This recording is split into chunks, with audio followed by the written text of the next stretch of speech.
So let's begin our today's session. Good afternoon, everyone. Once again, the make or buy decision as well as the special order decision.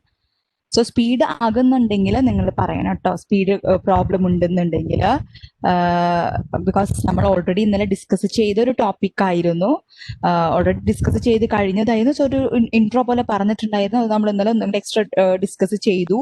So Cello process further ഡിസിഷനും പിന്നെ നമ്മുടെ disinvestment ഡിസിഷനും നമ്മൾ already എന്താ പറയുക introduction പോലെ തന്ന ടോപ്പിക്കാണ്. But yet ഇത്രയും ദിവസമായില്ലേ നിങ്ങൾ എന്നെ ടച്ച് വിട്ടിട്ടുണ്ടാവും, അതിന്റെ പേരിൽ ഒന്നുകൂടെ നമ്മളിവിടെ ഡിസ്കസ് ചെയ്യാണ്.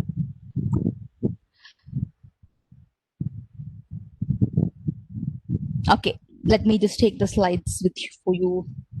Edit data. Just on the way.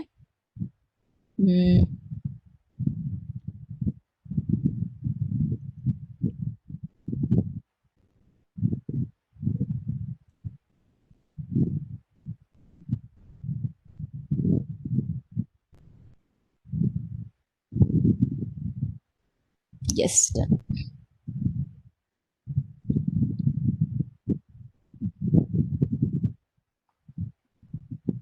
Okay.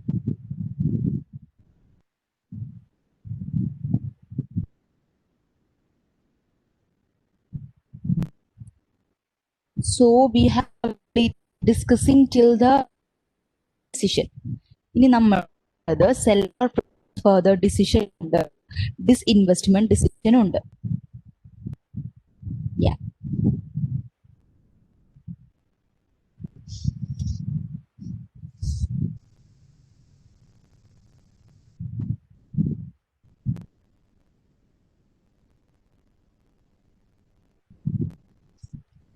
And what about the audio to you?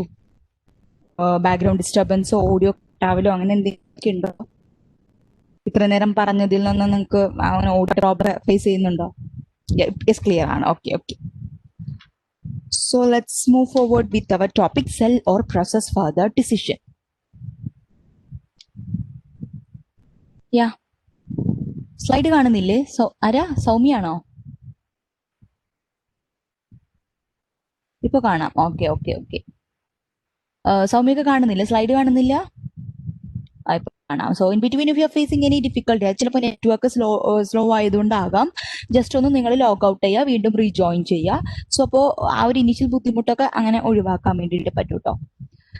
Okay, here sell or process further decision. So in this decision ആ പേരിൽ തന്നെയാണ് sell or process further. ഇപ്പൊ വിൽക്കുന്നോ അല്ലെങ്കിൽ further പ്രോസസ് ചെയ്തതിന് ശേഷം നമ്മൾ വിൽക്കണോ എന്നുള്ളതാണ് decide ചെയ്യുന്നുണ്ടാവുക. Decision as to whether selling a product as is or processing it further in order to sell it for a higher price is known as sell or process further decision. ഇപ്പൊ എങ്ങനെയാണ് product ഉള്ളത്? as is, as if now what is the state of that product? ആ സ്റ്റേറ്റിൽ തന്നെ നമ്മൾ അതിനെ വിൽക്കുന്നതാണോ, അല്ലെങ്കിൽ after processing it further and selling it for a higher price, whichever is more favorable to us എന്ന് നമ്മൾ തീരുമാനിക്കുന്നതാണ്, എന്ന് നമ്മൾ ഡിസൈഡ് ചെയ്യുന്നതാണ് this sell or process further decision. So there are some products, അതിനെ നമ്മൾക്ക് ഒന്നുകിൽ as if state, ഈ ഒരു സ്റ്റേറ്റിൽ നമ്മൾക്ക് വിൽക്കാൻ വേണ്ടി പറ്റും, അല്ലെങ്കിൽ ഫർദർ പ്രോസസ്സ് ചെയ്തിട്ട് നമ്മൾക്ക് വിൽക്കാൻ വേണ്ടി പറ്റും അറ്റ് ഹയർ പ്രൈസ്. അങ്ങനെ വിൽക്കാനായിട്ട് സ്കോപ്പുള്ള പ്രൊഡക്ട്സ് ഉണ്ടായിരിക്കും. So for that kind of products we have to decide ഇപ്പൊ എങ്ങനെയാണോ ഉള്ളത്, ഈ ഒരു പെർട്ടിക്കുലർ പോയിന്റിൽ എങ്ങനെയാണോ ഉള്ളത് ആ പ്രൊഡക്റ്റിന് അതേപോലെ വിൽക്കണോ. സോ അങ്ങനെയും നമ്മൾക്ക് മാർക്കറ്റ് ഉണ്ടാകും, പ്രോസസ് ചെയ്തിട്ട് മാർക്കറ്റ് ഉണ്ടായിരിക്കും. So in such cases we have to decide whether it is favorable for to sell it as is now or whether to process it further processing ഒക്കെ നടത്തിയിട്ട് കുറച്ചും കൂടെ ഹയർ പ്രൈസിന് വിൽക്കണോ എന്നുള്ളത് ഡിസൈഡ് ചെയ്യാം. So here whether to sell a product as if now, അല്ലെങ്കിൽ ഒരു split of പോയിന്റോ അല്ലെങ്കിൽ ഒരു പെർട്ടിക്കുലർ പോയിന്റിൽ ആ പ്രൊഡക്റ്റ് എങ്ങനെയാണോ ആസ് ഈസ് ഇതേപോലെ വിൽക്കണോ അല്ലെങ്കിൽ ഫർദർ പ്രോസസ് ചെയ്ത് വിൽക്കണോ എന്നുള്ളൊരു ഡിസിഷനിൽ we will be considering that decision will be based on what? Will based on the incremental operating income. Yes, after further process കഴിഞ്ഞ് വിൽക്കാന്നുണ്ടെങ്കിൽ what would be the incremental income or incremental profit that we could earn So that decision will be based on this incremental income. If we are having any incremental income, it would be better or it would be more beneficial for us to process it further and sell it at a higher price. അല്ലേ? Incremental profit എന്താണ്? Incremental revenue minus incremental cost, we will get the incremental revenue, additional ആയിട്ട് വരുന്ന profit. So if there is incremental profit or incremental revenue, we will be processing that product further because that would be more beneficial, more profitable to us. So this incremental operating income or incremental profit is the main decision criteria based on which we will be deciding whether to sell the product as is or to process it further. So this kind of situation, like the seller process further decisions നമ്മൾ face ചെയ്യുന്ന രൂപത്തിലുള്ള situation എപ്പോൾ face ചെയ്യുന്നുണ്ടാവും? when you are having joint production process. Joint production process ഉള്ള സമയത്തോ അല്ലെങ്കിൽ obsolete inventory ആ ഒരു സമയത്താണ് നമ്മൾക്ക് ഈ ഒരു സെല്ലർ പ്രോസസ് ഫർദർ എന്നുള്ള ആ ഒരു ഡിസിഷൻ എൻകൗണ്ടർ ചെയ്യേണ്ടതായിട്ട് വരുന്നുണ്ടാവുക. So let's discuss what is joint production process. That name itself is self-explanatory. Joint production process. Similar. It's one production process that yields more than one product. Joint production costs are costs that are shared by the products produced by the joint production process. There may be one or two or more products ഉണ്ടായിരിക്കാം. രണ്ട് പ്രൊഡക്റ്റോ അല്ലെങ്കിൽ രണ്ടിൽ കൂടുതൽ product ഉണ്ടായിരിക്കാം. Those products will be sharing a common production process. ഈ product രണ്ടും ഉരുത്തിരിഞ്ഞ് വന്നിട്ടുണ്ടാവുക അല്ലെങ്കിൽ distinctive ആയിട്ട് നമ്മൾക്ക് അവൈലബിൾ ആയിട്ടുണ്ടാവുക ഒരു ജോയിന്റ് പ്രൊഡക്ഷൻ പ്രോസസ്സിലൂടെ പാസ് ചെയ്യുമ്പോഴാണ്. അല്ലെ? ആ ഒരു ജോയിന്റ് പ്രൊഡക്ഷൻ പ്രോസസ്സിലൂടെ പാസ് ചെയ്യുമ്പോഴാണ് ഈ രണ്ട് പ്രൊഡക്റ്റ് അല്ലെങ്കിൽ രണ്ടിൽ കൂടുതൽ പ്രൊഡക്റ്റ് ആയിട്ട് നമ്മൾക്ക് വേർതിരിച്ച് കിട്ടുന്നുണ്ടാവാം.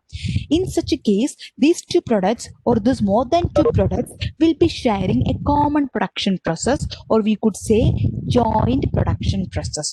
അപ്പോൾ ഒരു ജോയിന്റ് ആയിട്ടുള്ള ഒരു പ്രൊഡക്ഷൻ പ്രോസസ്സിന്റെ റിസൾട്ട് ആയിട്ടായിരിക്കും we could get distinctly two or more distinctively identifiable product. That is joint production process is one production process. It's a single production process that yields more than one product. ഒരു പ്രൊഡക്റ്റിൽ കൂടുതലായിട്ട് നമ്മൾക്ക് yield തരുന്നു, result ആയിട്ട് വരുന്നു. And the cost that you incur in this joint production process is what is called joint production cost, are costs that are shared by the products produced by the joint production process. ഈ joint production processൽ നമ്മൾ produce ചെയ്യുന്ന products share ചെയ്യുന്ന cost ആണ് joint production cost or joint cost എന്ന് പറയും. or we could say it is the cost that you incur in the joint production process. Clear? എന്താണ് joint production process? Clear ആണോ?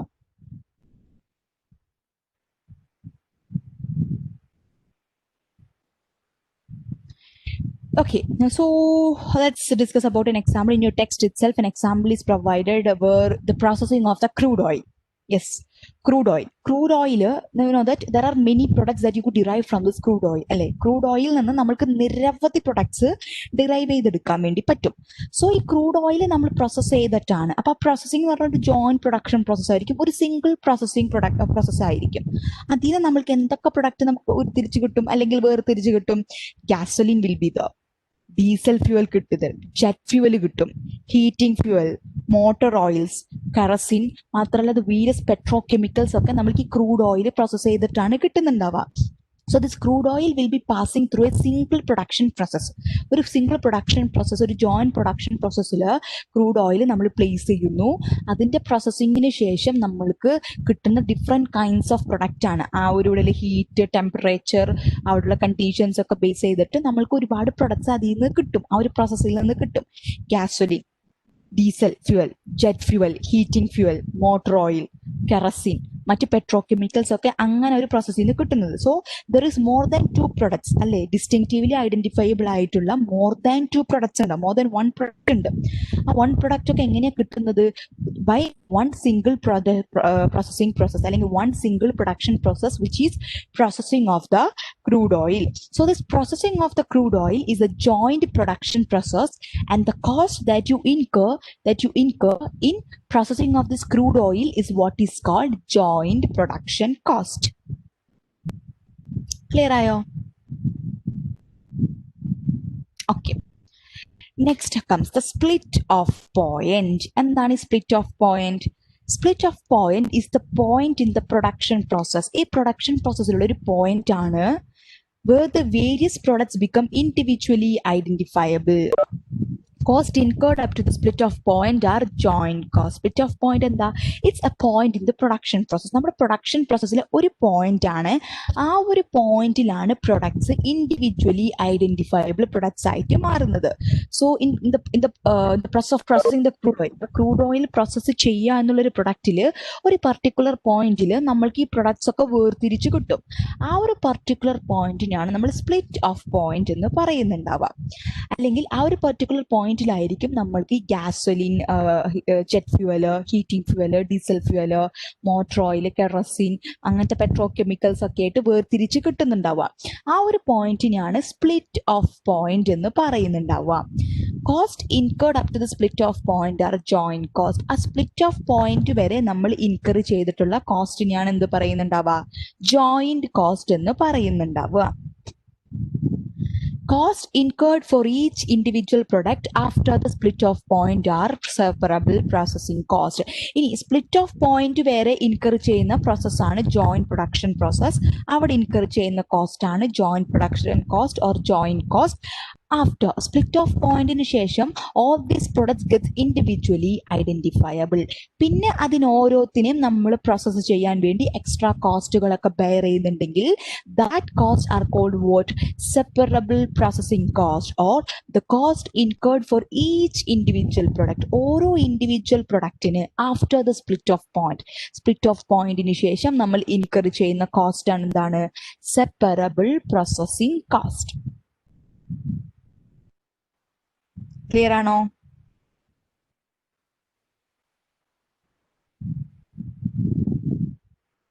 Yes. So again, decision as to whether selling a product as is or processing it further in order to sell it for a higher price is known as what? Sell or process further decision. And in that we will be learning about some of the terms, which is joint production process. It's one production process that yields more than one product, and the cost incurred in this is called joint production cost or joint cost.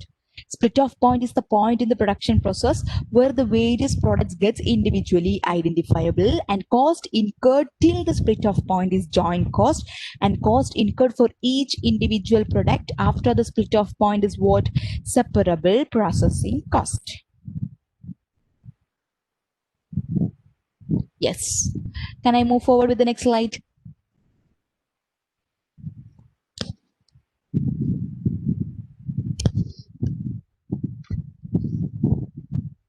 Okay.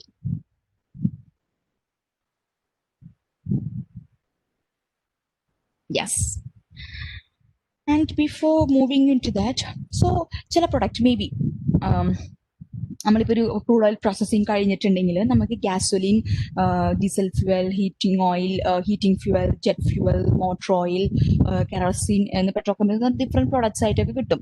അതിൽ ചില products നമുക്ക് അപ്പം തന്നെ വിൽക്കാൻ വേണ്ടി പറ്റും. പക്ഷെ ചില പ്രൊഡക്ട്സിന് അപ്പം തന്നെ ഒരു മാർക്കറ്റ് ഉണ്ടായിരിക്കില്ല, because it requires further processing. So depends upon that. So certain products will be there. After the split off point, അത് individually identifiable ആയിട്ടുള്ള ഒരു പ്രൊഡക്റ്റ് ആയിട്ട് മാറും. But they cannot be sold at that point. അതിനെ നമ്മൾക്ക് ആ ഒരു പോയിന്റിൽ വെക്കാൻ വേണ്ടി പറ്റില്ല, ബിക്കോസ് ആ ഒരു പർട്ടിക്കുലർ പോയിന്റിൽ ആ ഒരു പ്രൊഡക്റ്റിന് ഒരു മാർക്കറ്റ് ഉണ്ടാവണമെന്നില്ല, അല്ലെങ്കിൽ അത് എവിടെ ഒരു റോ മെറ്റീരിയൽ ആയിട്ട് യൂസ് ചെയ്യണമെന്നൊന്നുമില്ല. So such products requires definitely അതിനൊരു മാർക്കറ്റ് ഇല്ലെങ്കിൽ അതെന്തായാലും ഫർദർ പ്രോസസ്സ് ചെയ്തേ പറ്റുള്ളൂ. ചില പ്രൊഡക്റ്റുകളുണ്ട്, ഫോർ എക്സാമ്പിൾ ഇപ്പം നമ്മളിപ്പോൾ ക്രൂഡ് ഓയിലിന് ഗ്യാസോലിൻ ഉണ്ട്. ഇപ്പം ഈ ഗ്യാസോലിനെ നമ്മൾ വീണ്ടും പ്രോസസ്സ് ചെയ്തിട്ട് നമ്മൾക്ക് അതിൽ നിന്ന് മറ്റ് പ്രൊഡക്ട്സ് ഒക്കെ ഉണ്ടാക്കാൻ വേണ്ടിയിട്ട് പറ്റും.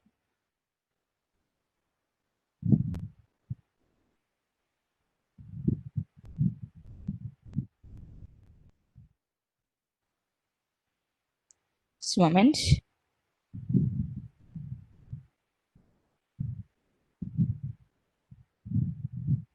ലൈക്ക് ഈ ഗ്യാസോലിൻ തന്നെ നമുക്ക് എന്താ പറയണ്ടാവുക,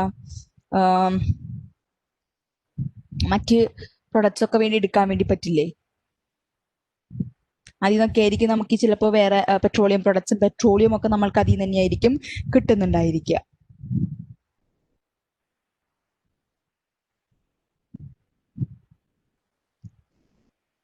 ഗ്യാസലിൻ ഓർ പെട്രോൾ, ഗ്യാസലിൻ തന്നെ നമ്മൾ പെട്രോൾ എന്ന് പറയുന്നുണ്ടാവുക. I'm just checking what is gasoline.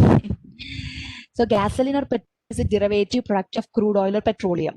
It is derived during fractional distillation process and has a translucent liquid form. It is not used in its crude form. Different additives are added like ethanol to use it as a fuel for passenger vehicle. So ഞാൻ പറഞ്ഞ മാതിരി തന്നെ like that ഇപ്പോൾ ഈ ഒരു crude oil പ്രോസസ്സിംഗിൽ നമ്മൾക്ക് ഒരുപാട് products വേർതിരിച്ച് കിട്ടിയല്ലോ. ഇപ്പൊ gasoline, motor fuel, jet fuel, diesel fuel പോലെ ഒരുപാട് ഫ്യൂവലൊക്കെ വേർതിരിച്ച് കിട്ടി. ഇപ്പൊ ഈ ഗ്യാസലിൻ ആണ് നമ്മൾ പെട്രോളിയം ഉണ്ടാക്കുന്നുണ്ടാവുക. സോ ഇപ്പൊ ഈ ഗ്യാസലിൻ അപ്പം തന്നെ ചിലപ്പോൾ മാർക്കറ്റ് ചെയ്യാൻ വേണ്ടി പറ്റിയെന്നുണ്ടാവില്ല. സോ നമ്മൾ എന്ത് ചെയ്യും? ഓക്കെ, ചിലപ്പോൾ ഗ്യാസലിന് മാത്രം പറ്റും, അല്ലെങ്കിൽ ഗ്യാസോലിന് നമ്മൾക്ക് ഫർദർ പ്രോസസ് ചെയ്യാൻ വേണ്ടി പറ്റും. ലൈക്ക് അതിൽ മറ്റു കുറച്ച് അഡിറ്റീവ്സും, അതായത് എത്തനോൾ പോലുള്ള അഡിറ്റീവ്സ് ഒക്കെ ആഡ് ചെയ്തതിന് ശേഷം നമ്മൾക്ക് പാസഞ്ചർ ഫ്യൂവൽസ് ലൈക്ക് നമ്മൾ കാർസിലും മറ്റു ബൈക്സിലൊക്കെ ഒഴിക്കുന്ന പെട്രോളിയമായിട്ട് നമ്മൾക്ക് അതിനെ വേർതിരിച്ചെടുക്കാൻ വേണ്ടിയിട്ട് പറ്റും.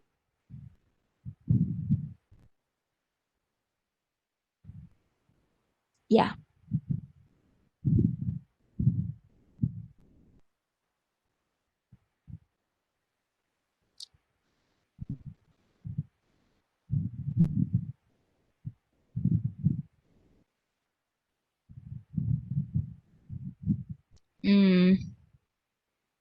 Yeah.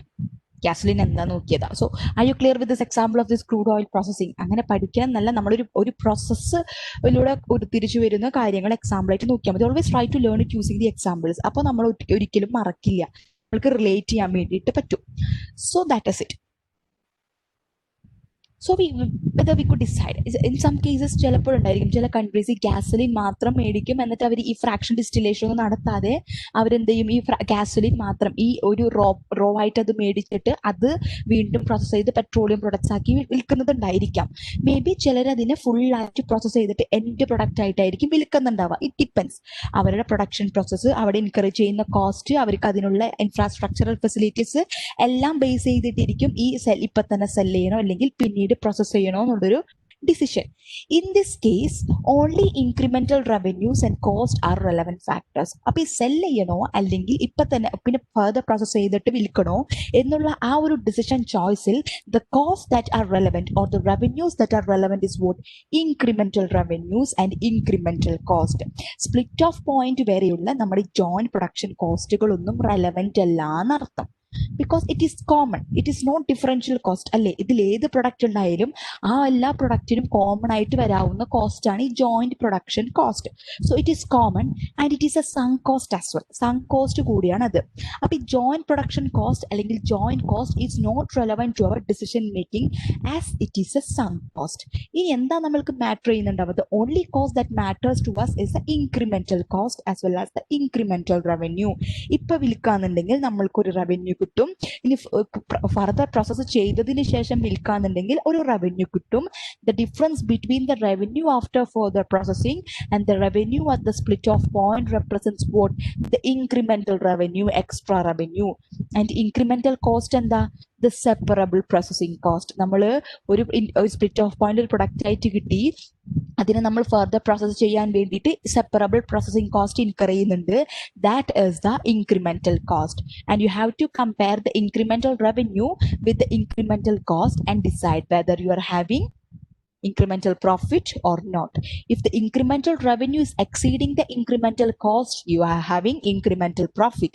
ചില സിറ്റുവേഷൻസിൽ ഉണ്ടായിരിക്കും incremental revenue will be less than the incremental cost. In that situation you will be having incremental loss. അപ്പൊ നമ്മൾ എന്ത് ചെയ്യും? We will decide not to process it further, because by processing it further your profit will get reduced or you are having a loss. So only incremental revenues and costs are relevant factors. Joint cost of production is not relevant because it is a sunk cost. It is not a differential cost. It is common for all the products. And when to process further? If incremental revenue exceeds incremental cost or further processing cost, that is, there is incremental profit or incremental operating income. Clear?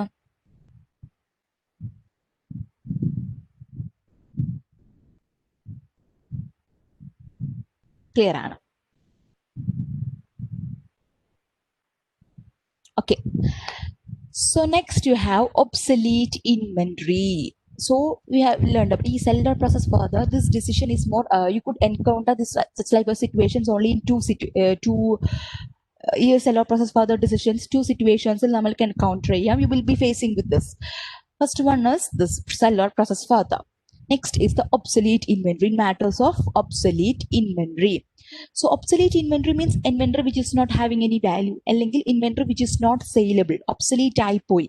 Maybe because the inventory അത് technologically അതിന് യാതൊരു value ഇല്ല, current ആ ഒരു പ്രൊഡക്റ്റിന് ഇപ്പൊ value ഇല്ല, market ആയി പോയി, ഇൻവെന്ററി ഒബ്സലസൻസ് ഉണ്ടായിരിക്കാം, അതിന്റെ യൂസ് ഇല്ലാതെയായി പോയി. In such situation inventory become obsolete, obsolescence ഉണ്ടായിരിക്കും. സോ ഈ obsolete inventory we have to sell it off, because you know that inventory obsolete ആണെന്നുണ്ടെങ്കിൽ there is no using in storing that inventory, അല്ലേ? നമ്മളിപ്പോൾ നമ്മളൊരു particular product ഉണ്ട്, അപ്പോൾ product expiry date കഴിഞ്ഞു പോയി, അല്ലെങ്കിൽ അതിന് മാർക്കറ്റ് ഇല്ല, ഇനി ആ പ്രൊഡക്റ്റ് ആർക്കും വേണ്ട, അങ്ങനെ ഒരു കേസ് ആണെങ്കിൽ it becomes in obsolete. So what is the use in the carrying? ആ ഇൻവെന്ററി നമ്മൾ സ്റ്റോർ ചെയ്ത് വെച്ചിട്ടോ അല്ലെങ്കിൽ അതിനെ നമ്മുടെ ഗോഡൌണിൽ ക്യാരി ചെയ്ത് വെച്ചിട്ടോ എന്താ യൂസ്? ക്യാരി ചെയ്യുമ്പോൾ നമ്മൾ വെയർ ഹൗസ് ചെയ്ത് വെക്കുകയാണ്, അല്ലെങ്കിൽ നമ്മുടെ ഗോഡൌണിലൊക്കെ അത് കീപ്പ് ചെയ്യുകയാണെന്നുണ്ടെങ്കിൽ കുറച്ച് വാല്യുബിൾ ആയിട്ട് നമ്മുടെ സ്പേസ് പോകും. That space could be used for storing some other inventory. അപ്പോൾ ആ ഒരു സ്പേസ് പോകും, അല്ലെങ്കിൽ ഇൻവെന്ററി ക്യാരിങ് കോസ്റ്റ് ഒക്കെ നമ്മൾക്ക് കൂടുതലായിട്ട് ഇൻകർ ചെയ്യേണ്ടതായിട്ട് വരും. So carrying of obsolete inventory is of no use to us. So what you have to do? You have to get rid of this obsolete inventory. ആ കേസിലും നമ്മൾക്ക് സെൽ ഡോട്ട് process further decision ഉണ്ടാകും. ആ ഒരു ഡിസിഷന്റെ ഇംപ്ലിക്കേഷൻസ് ഉണ്ടായിരിക്കും. So two situations are there. If the obsolete inventory has some scrap value, obsolete inventoryക്ക് സ്ക്രാപ്പ് വാല്യൂ ഉണ്ടെന്നുണ്ടെങ്കിൽ, obsolete inventoryക്ക് സ്ക്രാപ്പ് വാല്യൂ ഉണ്ടെന്നുണ്ടെങ്കിൽ ദാറ്റ് കുറച്ച് വാല്യൂ സ്ക്രാപ്പ് വാല്യൂ ഉണ്ട്. In such situation, what will be your decision? If the revenue for reworked inventory minus the cost of rework is positive, and the net gain is greater than the proceeds would be it is, and the revenue from the reworked inventory, inventory inventory is obsolete if you are reworking it അല്ലെങ്കിൽ reprocessing it, further process ചെയ്യുകയാണെന്നുണ്ടെങ്കിൽ revenue from this reworking this inventory minus the cost to rework. In order to rework this inventory you have to bear some cost. അപ്പോൾ റവന്യൂയും കോസ്റ്റും നമ്മൾ compare ചെയ്യുമ്പോൾ if it is positive, positive means the revenue from the reworking is more than the cost of reworking, there you are having a positive, ഒരു gain ആണെന്നുണ്ടെങ്കിൽ you have to compare this net gain, and the net gain is greater than the proceeds would be from selling it as is. So net gain avadi undu, and this net gain is be compared with the proceeds is, നമ്മൾ ഇപ്പൊ വിൽക്കുന്നതുമായിട്ട് നമ്മൾ അതിനെ compare ചെയ്യണം. So what you have to do? You could sell it as is. നമ്മൾ നോക്കുക, ഇപ്പൊ വിൽക്കുമ്പോൾ ഒരു സെയിൽ പ്രൈസ് ഉണ്ട്, ലൈക്ക് ഇതും ഇൻക്രിമെന്റൽ റവന്യൂ തന്നെ നോക്കുന്നത്. Now you are having a sale price, അല്ലേ? Suppose, let's take it as an example. If obsolete inventory, okay, let us work it using an example.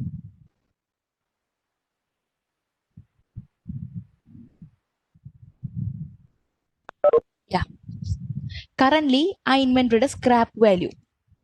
One scrap value എത്രയാണ്? Suppose day $100 ആണ് അതിന്റെ scrap value. ഒരുപാട് inventory ഉണ്ട്, $100 ആണ് scrap value. അതിനെ നമ്മൾ rework ചെയ്യാൻ വേണ്ടിയിട്ട് യു കുഡ് ഇൻകർ ഒരു $30 റീവർക്ക് ചെയ്യാൻ വേണ്ടിയിട്ട് വേണം. ആൻഡ് ദ റവന്യൂ ആഫ്റ്റർ റീവർക്കിന് ശേഷമുള്ള റവന്യൂ എന്ന് പറയുന്നത് ഒരു 150 ആണ് കരുതുക. So what is the, U are having incremental profit, അല്ലേ? ഇൻക്രിമെന്റൽ പ്രോഫിറ്റ് ഉണ്ട്. എന്താണ് incremental profit? 150 minus 30, 120 is the incremental profit. So you have to compare this incremental profit with the scrap value. Scrap value ആയിട്ട് compare ചെയ്യുക. ഇപ്പൊ തന്നെ വിൽക്കുകയാണെങ്കിൽ 100 രൂപയാണ് നമ്മൾക്ക് കിട്ടുക. ഇൻവെന്ററിക്ക് യാതൊരു വിലയില്ലല്ലോ, 100 രൂപ കിട്ടും. ഇനി നമ്മൾ റീവർക്ക് ചെയ്ത് വിൽക്കുകയാണെന്നുണ്ടെങ്കിൽ നമ്മൾക്ക് ഇൻക്രിമെന്റൽ ആയിട്ട് 120 രൂപ നമ്മൾക്ക് അക്ഷരാർത്ഥത്തിൽ കിട്ടും. 150 രൂപ നമ്മൾ റവന്യൂ ആയിട്ട് കിട്ടും, റീവർക്ക് ചെയ്യാൻ 30 രൂപ കിട്ടും. സോ നെറ്റ് നമുക്ക് എത്ര കിട്ടുന്നുണ്ട്? 120 രൂപ കിട്ടുന്നുണ്ട്. So what will you decide? ഇപ്പൊ വിൽക്കോ, സ്ക്രാപ്പ് ആയിട്ട് ഇപ്പൊ തന്നെ വിൽക്കോ, അല്ലെങ്കിൽ റീവർക്ക് ചെയ്ത് വിൽക്കോ? Will you sell it now or will you rework it and sell it after? What will be your decision? Yes, rework ചെയ്ത് വിൽക്കും, because when you sell it as is, you only get 100, and after reworking it you will be getting what, 120. So which is beneficial? This reworking and selling. In the situation, ഈ ഒരു situation തന്നെ എടുക്കാം. ഈ revenue from rework കേട്ടാ, ഈ സിറ്റുവേഷന്റെ വേറൊരു situation. Revenue from rework ഒരു 120, റീവർക്കിന്റെ cost എത്രയാ, 30, ആൻഡ് യുവർ ഇൻക്രിമെന്റൽ പ്രോഫിറ്റ് എത്രയാ കിട്ടുന്നത്, 120 മൈനസ് 30, 90. എന്താ ചെയ്യാ? ഇപ്പത്തെ വിൽക്കോ, sell it as is, or will you sell it after rework, before rework or after rework? എന്തായിരിക്കും? Sell as is, yes, before rework. Because rework ഇപ്പൊ വിൽക്കാന്നുണ്ടെങ്കിൽ $100 കിട്ടും, ആഫ്റ്റർ റീവർക്ക് ആണെന്നുണ്ടെങ്കിൽ ഇൻക്രിമെന്റൽ ആയിട്ട് എക്സ്ട്രാ ആയിട്ട് റീവർക്ക് ചെയ്ത് ഒരു റവന്യൂ കിട്ടും. അതിൽ നിന്ന് നമ്മൾക്ക് റീവർക്ക് ചെയ്യാനുള്ള കോസ്റ്റ് കിട്ടുകയാണെന്നുണ്ടെങ്കിൽ in effect you are getting what, 90 only. But ഇപ്പൊ 100 കിട്ടും, അപ്പൊ ചെയ്ത് 90 കിട്ടുന്നുള്ളൂന്നെങ്കിൽ it would be better to sell it like this. ഇനി അടുത്തൊരു സിറ്റുവേഷൻ, സ്ക്രാപ്പ് വാല്യൂ, അത് റവന്യൂ ആഫ്റ്റർ റീവർക്ക് കിട്ടാ.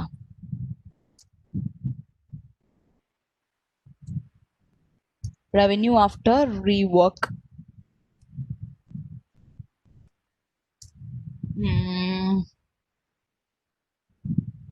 revenue after rework 120, rework cost 140. What you are having? You are having incremental loss of what? Incremental loss of 120 minus 140, 20. What you do? എന്താ ഇപ്പൊ ചെയ്യാ?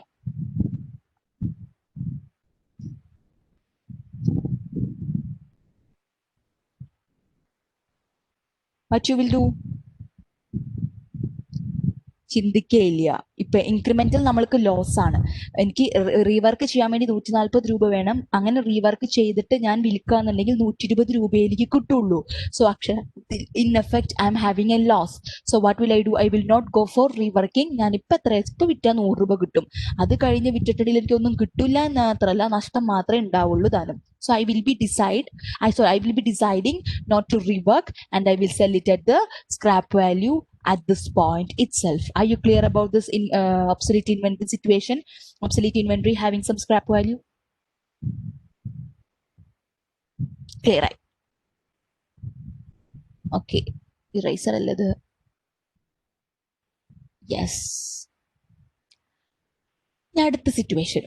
If the obsolete inventory has no scrap value and if the company would need to pay to dispose of it. Scrap value ഇല്ലാന്ന് മാത്രമല്ല, നമ്മൾ അതിന് dispose ചെയ്യണം, അല്ലെങ്കിൽ ആ ഇൻവെന്ററിനെ ഡിസ്പോസ് ചെയ്യണം. It's sure that you have to dispose the inventory നമ്മൾ വെച്ചുകൊണ്ടിരിക്കുന്നത് അഡീഷണൽ ലോസേ ഉണ്ടാവുള്ളൂ. സോ നമ്മൾ എന്തായാലും ആ ഇൻവെന്ററിനെ ഡിസ്പോസ് ചെയ്തേ പറ്റുള്ളൂ. ബട്ട് ഇങ്ങനെ ഡിസ്പോസ് ചെയ്യുകയാണെന്നുണ്ടെങ്കിൽ the inventory is not having any scrap value, at the same time you have to pay some cost to dispose it. Dispose ചെയ്യാൻ കുറച്ച് കോസ്റ്റ് കൂടെ നമ്മൾക്ക് വേണ്ടി വരും. In such a situation, if the revenue for the reworked inventory minus the cost of rework is either positive or if negative, the net loss is less than the cost to dispose of the obsolete inventory. So the situation നമ്മൾക്ക് ആദ്യം നോക്കാം. So ഇപ്പോ cell it as is വിൽക്കാന്നുണ്ടെങ്കിൽ നമ്മൾ കുറച്ച് cost bear ചെയ്യേണ്ടി വരും. അപ്പൊ ഞാൻ എത്ര കോസ്റ്റ് കൊടുക്കണം? 50 രൂപ കോസ്റ്റ് ഞാൻ കൊടുത്തത് മീൻസ് എക്സ്ട്രാ ബെയർ ചെയ്തിട്ട് എനിക്കിപ്പോ ഇൻവെന്ററി വിൽക്കാം. പക്ഷെ വേറൊരു ഓപ്ഷൻ, എനിക്കതിനെ റീവർക്ക് ചെയ്യാം. എത്ര രൂപക്ക് റീവർക്ക് ചെയ്യാം? ഒരു 100 രൂപക്ക് റീവർക്ക് ചെയ്തിട്ട് എനിക്കതിനെ എത്ര രൂപക്ക് വിൽക്കാം? Revenue after rework, I could sell it 110. So incremental എന്താണ്? I'm having incremental profit. What is the incremental profit? 110 minus 110. So in the situation I could cell ഈ ഒരു ഒബ്സലീറ്റ് ഇൻവെന്ററി ഇപ്പൊ വിൽക്കണം എന്നുണ്ടെങ്കിൽ എനിക്ക് 50 രൂപ കോസ്റ്റ് കൊടുക്കേണ്ടി വരും. So the inventory is having scrap value, but at the same time, in order to dispose it as is, I have to pay additional amount. എത്ര amount? $50 കൊടുക്കേണ്ടി വരും. And വേറൊരു ചോയ്സ് ഉള്ളത്, I could rework this inventory at a cost of 100 and I will be getting a revenue after the rework 110. So 100 രൂപ rework ചെയ്തിട്ട് 110 രൂപയ്ക്ക് എനിക്ക് വിൽക്കാം. So I am having N incremental profit of $10. So what will I decide? ഞാൻ എന്താ decide ചെയ്യുന്നുണ്ടാവുക? I will be deciding to rework this inventory and sell it after rework, because ഇപ്പൊ വിൽക്കാന്നുണ്ടെങ്കിൽ എനിക്ക് 50 രൂപ നഷ്ടമാണ്. പക്ഷെ റീവർക്ക് ചെയ്ത് വിൽക്കാന്നുണ്ടെങ്കിൽ എനിക്ക് 10 രൂപ ഇങ്ങടാ കിട്ടുന്നുണ്ടാവുക. So what will I decide? I will decide to rework inventory, rework ചെയ്തിട്ട് വിൽക്കാൻ വേണ്ടി തീരുമാനിക്കും. ക്ലിയർ ആയോ?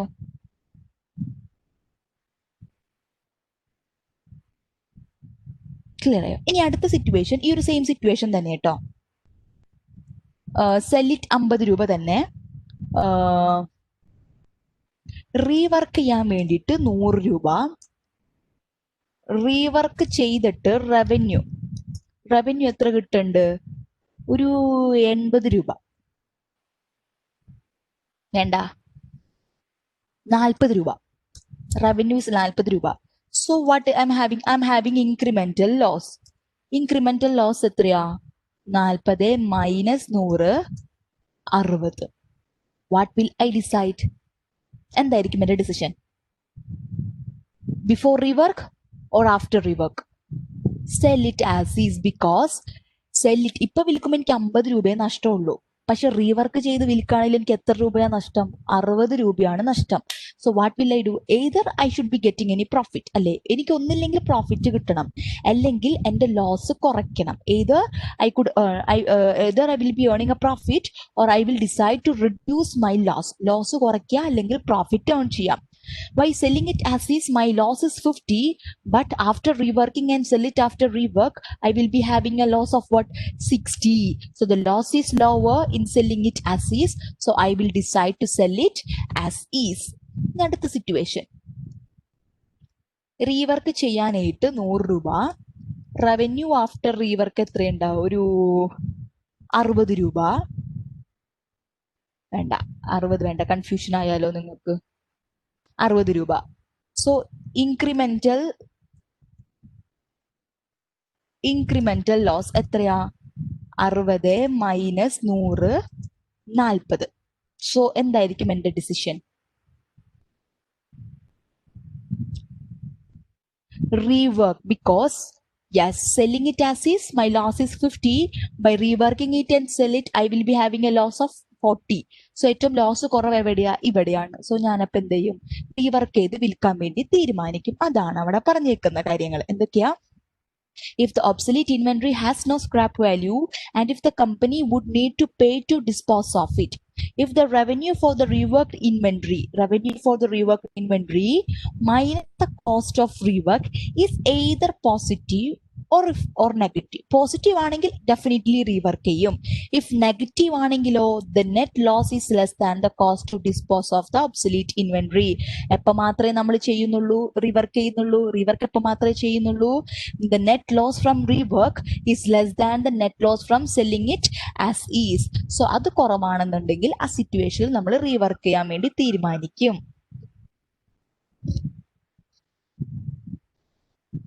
യെസ്.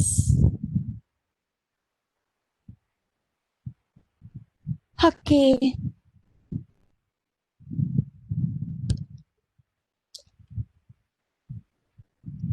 So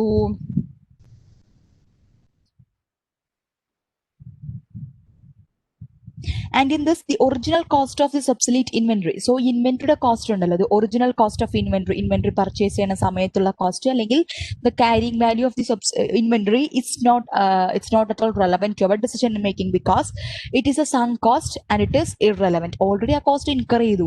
ഇനി ഇൻവെന്ററി എന്തായാലും ഡിസ്പോസ് ചെയ്തേ പറ്റുള്ളൂ, കളഞ്ഞേ പറ്റുള്ളൂ. അപ്പൊ അതിന്റെ പണ്ടത്തെ കോസ്റ്റ്, അതിന്റെ ആക്ച്വൽ കോസ്റ്റ് നമ്മൾക്ക് ഇറലവന്റ് ആണ്. ഇപ്പൊ വിൽക്കാൻ പറ്റുന്ന കോസ്റ്റും ഫർദർ പ്രോസസ് ചെയ്യുന്ന കോസ്റ്റും റവന്യൂ മാത്രമേ നമ്മൾ കൺസിഡർ ചെയ്യുന്നുള്ളൂ. The original cost of this obsolete inventory is a sunk cost and it is not relevant to our decision making.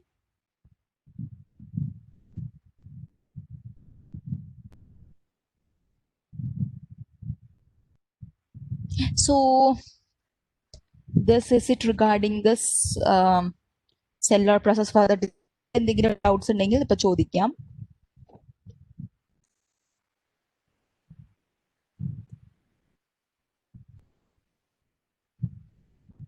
Yeah so ഇതൊരു എക്സാമ്പിൾ ഒക്കെയാണ്, മുമ്പ് കാണിച്ചു തന്നിട്ടൊക്കെ ഉണ്ടായിരിക്കും. സോ ഓക്കെ, സോ എക്സാമ്പിൾ ഒരു മൾട്ടിപ്പിൾ പ്രൊഡക്റ്റ് കേസ് ആണ് ഇവിടെ പറയുന്നത്. മറൈസ് creamery must decide whether to, ഒരു ക്രീമറി ആണ്. സോ അവരുടെ ഒരു പ്രോസസ്സ് ഇവിടെ തന്നിട്ടുണ്ട്. എന്താ process?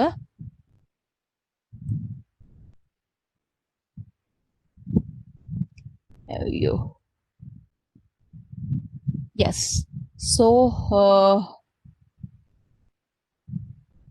their main raw material is this raw milk. Milk ഒരു പ്രോസസ്സിങ്ങിലോട്ട് പോകും, ഒരു പ്രോസസ്സിലോട്ട് പോകും. അത് common process, that is the point. ആ ഒരു മിൽക്ക് പ്രോസസ്സ് ചെയ്തതിന് ശേഷം നമ്മൾ എന്ത് ചെയ്യും? വി വിൽ ബി ഹാവിങ് ക്രീമും കിട്ടും, സ്കിംഡ് മിൽക്കും കിട്ടും. And this cream will be further processed. അതിൽ നിന്ന് കോട്ടേജ് ചീസ് ഉണ്ടാക്കാം, അല്ലെങ്കിൽ സ്കിംഡ് മിൽക്ക് നമ്മൾ ഒന്നും കൂടെ പ്രോസസ് ചെയ്തിട്ട് കണ്ടൻസ്ഡ് മിൽക്കായിട്ടും നമ്മൾക്ക് എടുക്കാം. സോ ഇങ്ങനെ, അതായത് പാല് നമ്മൾ എന്ത് ചെയ്യുന്നു? കടയുന്നതാണെന്ന് വിചാരിക്കാം. പാല് നമ്മൾ കടഞ്ഞ് അതാണ് നമ്മുടെ ജോയിന്റ് പ്രൊഡക്ഷൻ പ്രോസസ്. ആ കടയുന്ന സമയത്ത് നമ്മൾ ഇൻകർ ചെയ്യുന്ന കോസ്റ്റ് ഒക്കെ ഉണ്ടായിരിക്കും. സോ വീട്ടിലാണെങ്കിൽ നമ്മൾ കൈവച്ചൊക്കെ കടയും. ബട്ട് ഒരു വലിയൊരു ഫാക്ടറി, ഒരു ക്രീമറി ഒക്കെ ആണെന്നുണ്ടെങ്കിൽ അവർക്ക് ഇത് പാല് കടയാനും അത് ചേൺ ചെയ്യാൻ വേണ്ടിയിട്ട് സെപ്പറേറ്റ് മെഷീനറിയും കാര്യങ്ങളൊക്കെ ഉണ്ടായിരിക്കും. അപ്പൊ അവരെന്തായിരിക്കും? They will dump pour all the milk into that machine. ആ മെഷീനിലോട്ട് മിൽക്കൊക്കെ pour ചെയ്യും. എന്നിട്ട് അതിൻ്റെ ഉള്ളിലായിരിക്കും അത് ആ പ്രോസസ്സ് നോക്കുന്നുണ്ടാവാം. എന്നിട്ട് ആ പ്രോസസ്സിന്റെ എൻഡിങ് ഒരു പർട്ടിക്കുലർ ടൈമിൽ അതിങ്ങനെ കുറച്ച് നേരം അതിങ്ങനെ പ്രോസസ്സ് ചെയ്തിട്ട് നമ്മൾക്ക് രണ്ട് പ്രൊഡക്റ്റ് ആയിട്ട് വേർതിരിച്ച് കിട്ടും. എന്തായിരിക്കും? ക്രീം ഉണ്ടായിരിക്കും, മിൽക്ക് ഉണ്ടായിരിക്കും. സ്കിംഡ് മിൽക്ക് മീൻസ് സ്കിം, ആ ക്രീമൊക്കെ അതിൽ നിന്ന് എടുത്ത് മാറ്റിയിട്ടുള്ള മിൽക്ക്. ക്രീം നമ്മുടെ വെണ്ണയും മിൽക്ക് പാലുമായിട്ട് നമുക്ക് കടഞ്ഞങ്ങോട്ട് കിട്ടും. വെണ്ണയും തൈരും അല്ലേ, സോറി. ഓക്കെ, ക്രീമും മിൽക്കും ആയിട്ട് നമ്മൾക്ക് അതിനെ കിട്ടും, സ്കിംഡ് മിൽക്കായിട്ട് കിട്ടും. എന്നിട്ട് ഈ ക്രീമിനെ നമ്മൾ വീണ്ടും പ്രോസസ്സ് ചെയ്തിട്ട് കോട്ടേജ് ചീസ്, പനീർ, മറ്റു കാര്യങ്ങളൊക്കെ അതിൽ നിന്നായിരിക്കും നമ്മൾ എടുക്കുന്നുണ്ടാവാം. ഈ സ്കിംഡ് മിൽക്കിന് നമ്മൾക്ക് പല കാര്യങ്ങളുണ്ടാകും. അപ്പോൾ ഒരു മിൽമയുടെ മിൽക്ക് ആണെങ്കിൽ skimmed milk, skimmed pasteurised milk, homogenised toned milk, homogenised toned pasteurised milk എന്നൊക്കെ പറഞ്ഞിട്ട് ഡിഫറെന്റ് കാറ്റഗറീസ് ഓഫ് മിൽക്ക് ഉണ്ടായിരിക്കും. അതിലത്തെ ഫാറ്റ് കണ്ടന്റും ക്രീം കണ്ടന്റും ഒക്കെ അനുസരിച്ചിട്ട്. സോ അങ്ങനെ ഡിഫറെന്റ് കൈൻഡ്സ് ഓഫ് മിൽക്ക് വീണ്ടും പ്രോസസ് ചെയ്ത് കിട്ടും. ഇവിടെ സ്കിംഡ് മിൽക്ക് ഇത് നമ്മൾ വീണ്ടും പ്രോസസ്സ് ചെയ്ത് കണ്ടൻസ്ഡ് മിൽക്കായിട്ട് നമ്മൾ മാറ്റുന്നു. എന്താ പറയുക, ഒരു പ്രോസസ്സിന്റെ ഒരു എക്സാമ്പിൾ ആണ്. സോ നമുക്ക് ഈ ക്രീമും സ്കിംഡ് മിൽക്കും ഇപ്പൊ തന്നെ വിൽക്കാം. ക്രീമിനും അതിൻ്റെതായിട്ടുള്ള മാർക്കറ്റ് ഉണ്ടായിരിക്കും, സ്കിംഡ് മിൽക്കും മാർക്കറ്റ് ഉണ്ടായിരിക്കും. So the split off point അറിയാലോ. Split off point is the end of this process. ആ ഒരു പ്രോസസ്സിന്റെ എൻഡിലാണ് നമുക്ക് ക്രീമും സ്കിംഡ് മിൽക്കുമായിട്ട് വേർതിരിച്ച് കിട്ടുന്നുണ്ടാവുക. So that's the split off point. And ഇതിന് കോട്ടേജ് ചീസ് ആയിട്ടും കണ്ടൻസ്ഡ് മിൽക്കായിട്ട് നമ്മൾ സെപ്പറേറ്റ് ചെയ്യണമെങ്കിൽ നമുക്ക് എക്സ്ട്രാ കോസ്റ്റുകളൊക്കെ ഇൻകർ ചെയ്യും. അതിന് നമ്മൾ സെപ്പറബിൾ കോസ്റ്റ് എന്ന് പറയുന്നു. And here after cottage cheese ആയിട്ടുണ്ടെങ്കിൽ നമ്മൾ അതിനെ വിൽക്കും, കണ്ടൻസ്ഡ് മിൽക്ക് ആയിട്ടുണ്ടെങ്കിൽ നമ്മൾക്ക് അതിനെ വിൽക്കാൻ വേണ്ടി പറ്റും. Okay, I hope you do.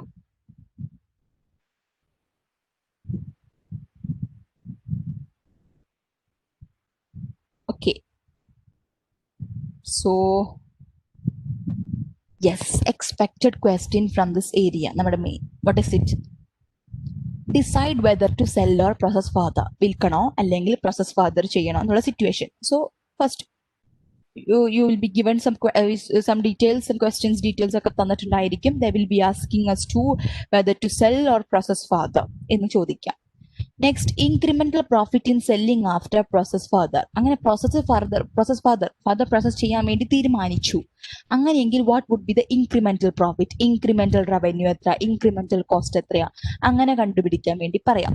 And disposing of obsolete inventory ഉണ്ട്. അതിന് നേരത്തെ നമ്മൾക്ക് പറഞ്ഞില്ല എക്സാമ്പിള്, അതേപോലെ നമ്മൾക്ക് ഡീറ്റെയിൽസും കാര്യങ്ങളൊക്കെ തരും. എന്നിട്ട് നമ്മളോട് അതിനെ എന്താണ് നിങ്ങളുടെ വെദർ ടു റീവർക്ക് ചെയ്തിട്ട് നിങ്ങൾ ഡിസ്പോസ് ചെയ്യോ അല്ലെങ്കിൽ ഇപ്പൊ തന്നെ ഡിസ്പോസ് ചെയ്യോ, സ്ക്രാപ്പ് വാല്യൂ ഉള്ള സിറ്റുവേഷൻ, സ്ക്രാപ്പ് വാല്യൂ ഇല്ലാത്ത സിറ്റുവേഷൻ, ഇതൊക്കെയാണ് നമ്മളോട് നോക്കാൻ വേണ്ടി പറയുന്നുണ്ടാവുക. ആൻഡ് സെപ്പറബിൾ കോസ്റ്റ് അതുണ്ടായിരിക്കും. So these are the questions that you could expect. Decide whether to sell or process further, incremental ആയിട്ടുള്ള profit, incremental revenue, incremental cost എത്രയാണെന്ന് ചോദിക്കും. ഡിസ്പോസിംഗ് ഒബ്സലീറ്റ് ഇൻവെന്ററിയുമായിട്ട് റിലേറ്റ് ചെയ്തിട്ടുള്ള ക്വസ്റ്റ്യൻസ്. ക്ലിയർ?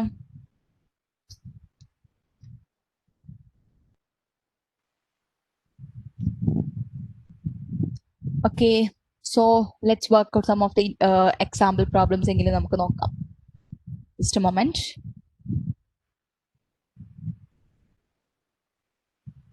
ഞാൻ questions എടുത്തോട്ടെ ട്ടാ.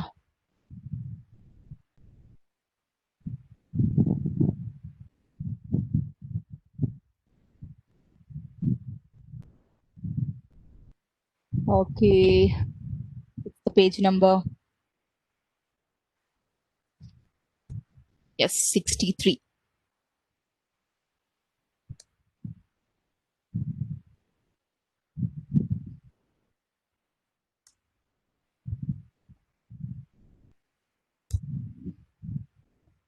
Yes.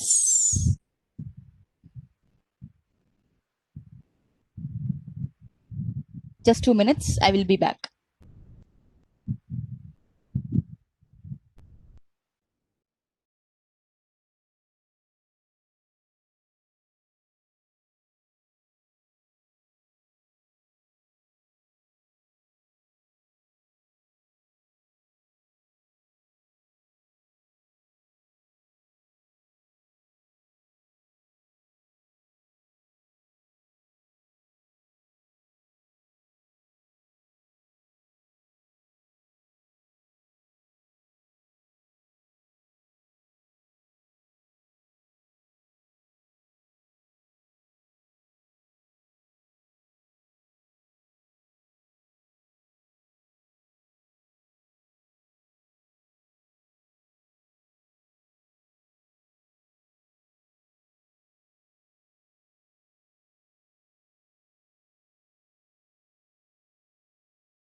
Okay. So I hope you could see the document.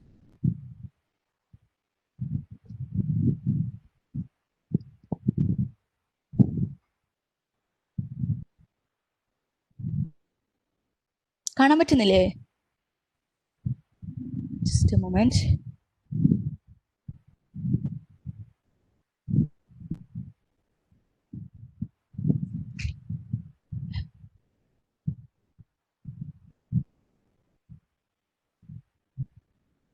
Okay. Example 1, example 2.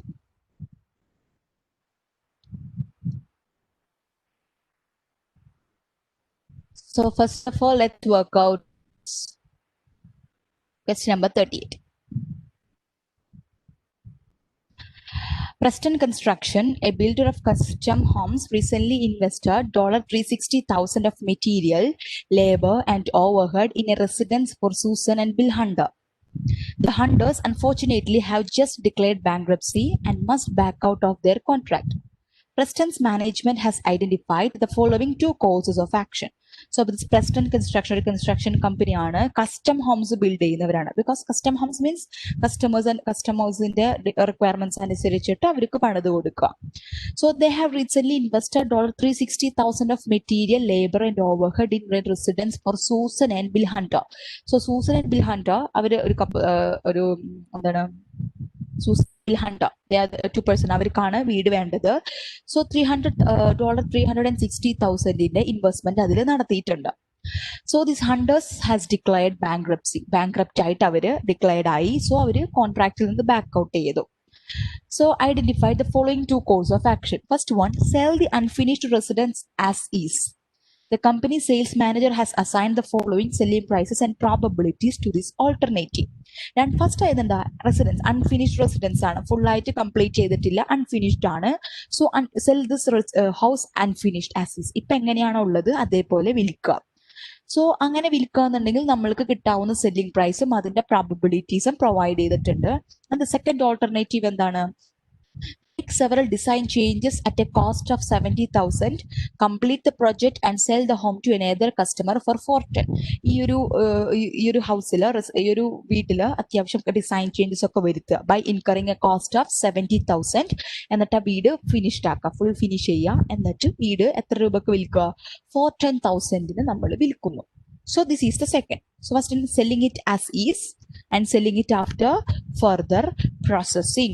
So what is this 360,000 cost? ആ 360,000 cost, is it relevant to us or not relevant to us? നമ്മുടെ ഈ ഡിസിഷനിൽ relevant ആണോ അല്ലയോ?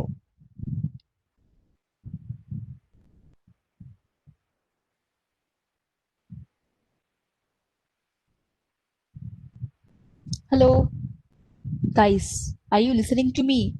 Is this 360,000 cost of material, labor and overhead incurred in building that house relevant to us or not? Irrelevant ആണ്, because it is a sunk cost. Already അത് incurred ആയി പോയി. We could not reverse that decision അല്ലേ? അത് already incurred ആയിട്ട് അങ്ങനെ ഒരു building structure ആയിട്ട് അതിനെ മാറ്റിയെടുത്തിട്ടുണ്ട്. So we could not reverse that decision or we could not recover that cost. So that cost is not relevant. നമ്മൾ ഇപ്പൊ വിൽക്കണോ അല്ലെങ്കിൽ പിന്നീട് വിൽക്കണോ എന്നുള്ളൊരു ഡിസിഷനിൽ ആ കോസ്റ്റ് ഇറെലവെന്റ് ആണ്. സോ അത് ജോയിന്റ് കോസ്റ്റ് പോലെയാണ്. So we could avoid that cost. ഇനി നമ്മൾ എന്ത് മാത്രമേ നോക്കുന്നുള്ളൂ? ഇപ്പൊ വിൽക്കുന്ന സെല്ലിംഗ് പ്രൈസ്, അതിനുശേഷം കിട്ടുന്ന selling price. What is the separable cost that you have to incur in processing it further? So what is the selling price? Selling split of point അല്ലെങ്കിൽ as is ഇപ്പോൾ ഉള്ള സ്റ്റേറ്റിൽ വിൽക്കാന്നുണ്ടെങ്കിൽ what would be the selling price? Here you are provided with various possible selling prices and their probabilities. So what you have to find? You have to find this expected selling price. Expected selling price കണ്ടുപിടിക്കുക. Because ഈ ഒരു സിറ്റുവേഷനിൽ നമ്മൾക്ക് different possible selling പ്രൈസസും തന്നിട്ടുണ്ട്, അതിന്റെ പ്രോബബിലിറ്റീസും തന്നിട്ടുണ്ടെങ്കിൽ you could find this expected selling price. What would be the expected selling price? Multiply all the selling price with their relative probabilities, add it all, you will be getting the expected selling price. എങ്ങനെയാ? 280,000 into 0.1, 10% plus 320,000 into 60% plus 350,000 into 30%. എത്രയായിരിക്കും കിട്ടുക? What is the answer?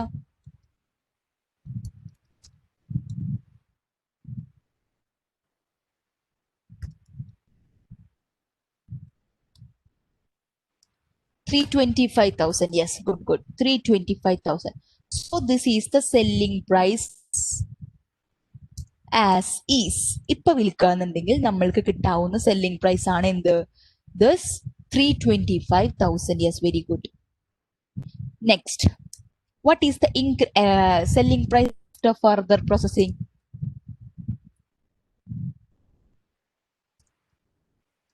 After processing design changes ഒക്കെ വരുത്തി നമ്മൾ അതിനെ വീണ്ടും process ചെയ്തിട്ട് നമ്മുടെ സെല്ലിംഗ് പ്രൈസ് എത്രയാ? $410,000. So let me ask you, what will be the incremental revenue? എത്രയാണ് ഇൻക്രിമെന്റൽ റവന്യൂ നമുക്ക് വരുന്നുണ്ടാവാ? Incremental revenue is the sale price after further processing minus the sale price as is.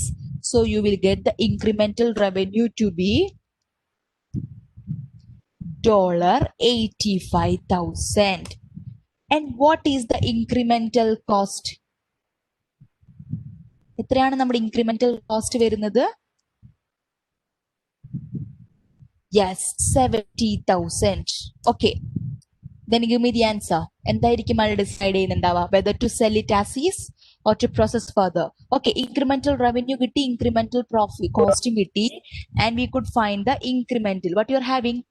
Since the incremental revenue is greater than the incremental cost, you are having what? Incremental profit. What is incremental profit? Incremental revenue of 85,000 minus incremental cost 70,000, which is what? 15,000. Yes. So you are having incremental profit. Incremental profit ഉള്ളത് കൊണ്ട് തന്നെ what you will decide? You will decide would be better or it would be beneficial for the company to make this design changes at a cost of 70,000, complete the project and sell it at $14,000. അതായിരിക്കും ആൾക്ക് better, because അങ്ങനെ further process ചെയ്തിട്ട് വിൽക്കുമ്പോൾ ആൾക്ക് incremental profit ആണ് കിട്ടുന്നത്. incremental profit ഉള്ളതിന്റെ പേരിൽ തന്നെ എന്തായിരിക്കും decide ചെയ്യുന്നുണ്ടാവുക? To sell it after processing, design changes ഒക്കെ വരുത്തിയിട്ട് വിൽക്കാന്ന് തീരുമാനിക്കും. Clear? So on the basis of this information, Preston should എന്താ ചെയ്യണ്ടേ? Select the sell as is option because of the chance of 350,000 selling price. No, 350,000 അല്ല selling price നമ്മൾക്കുള്ളത്. എത്രയാ? Expected value നമ്മൾ നോക്കുകയാണെന്നുണ്ടെങ്കിൽ we are having a selling price of what? 325,000 അല്ലേ? First option അല്ല. Consider the 360,000 investment key decision factor in selecting among alternative. ഈ 360,000നെ ഒരു key decision factor ആയിട്ട് നമ്മൾ എടുക്കണം, അല്ലെങ്കിൽ ഒരു relevant ആയിട്ടൊരു factor ആയിട്ട് എടുക്കണം. No, this 360,000 is a sunk cost, so it is not relevant to our any further decision making. Redesign the residence for the new customer because in comparison with the sell as is option, the firm is 20,000 better off. ഈ ഒരു റെസിഡന്റിന്റെ വീട് redesign ചെയ്യാണ്ട് പുതിയ കസ്റ്റമർക്ക് കൊടുക്കുക, because sell as is ഓപ്ഷനെ compare ചെയ്യുമ്പോൾ 20,000 നമ്മൾക്ക് കൂടുതൽ കിട്ടുന്നുണ്ട്. ബെറ്റർ ഓഫ് മീൻസ് 20,000 നമ്മൾക്ക് ബെനിഫിറ്റ് ഉണ്ടെന്ന്. 20,000 ആണോ benefit? We are having a benefit of what? 15,000 only. Next, redesign the resident for the new customer because in comparison with the sell as is option, the firm is 15,000 better off. So this is the right answer.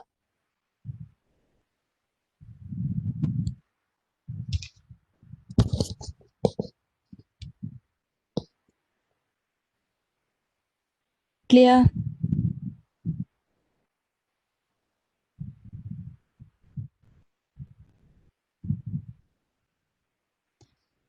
Okay, ഇനി അടുത്ത ക്വസ്റ്റ്യൻസിലോട്ട് നമുക്കൊന്ന് പോകാം. ഇത് നമ്മുടെ അടുത്ത question. Yes, we are having the obsolete ഇൻവെന്ററിയുമായിട്ട് relate ചെയ്തിട്ടുള്ള question ഉണ്ട്. CCC has 10 obsolete computers in inventory. CCC purchased the computers, triple C, okay. C has 10 obsolete computers in inventory. C purchased the computers 4 years ago at a cost of 800, but has never been able to sell them.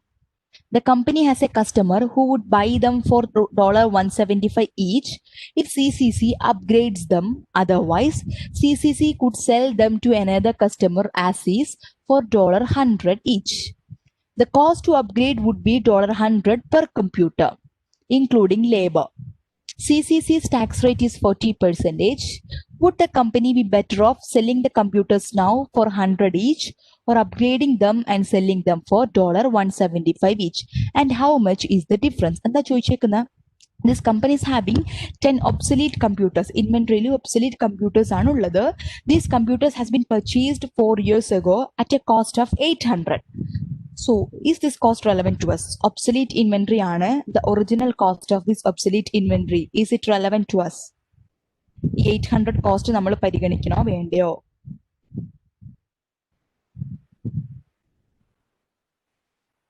No. The company has a customer who would buy them.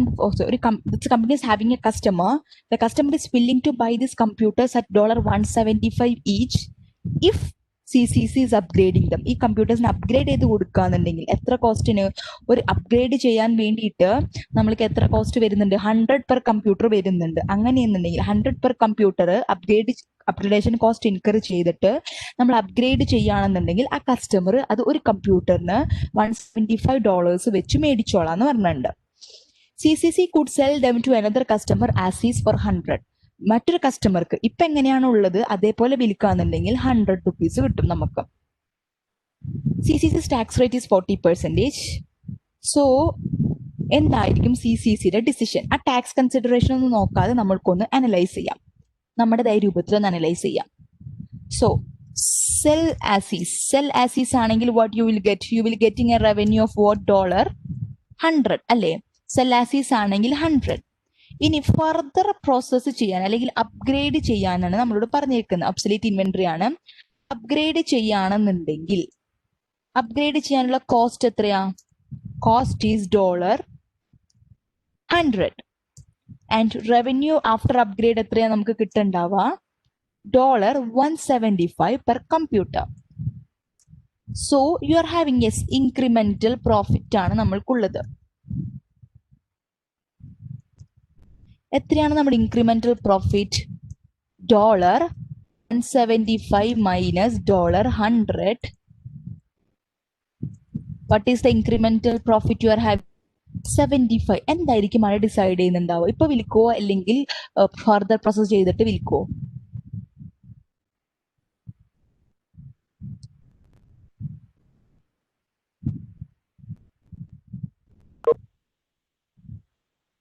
What will you decide?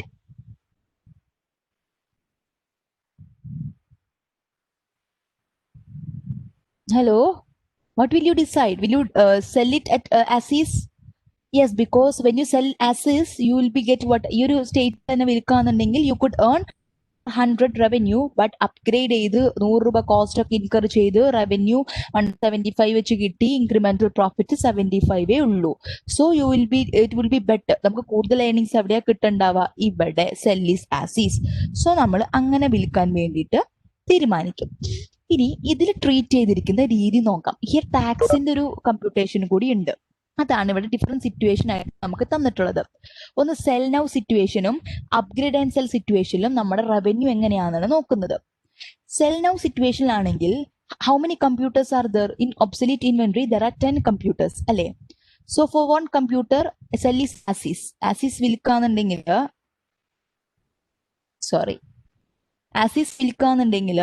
for 1 computer $100. So that computer 100 into 10,000.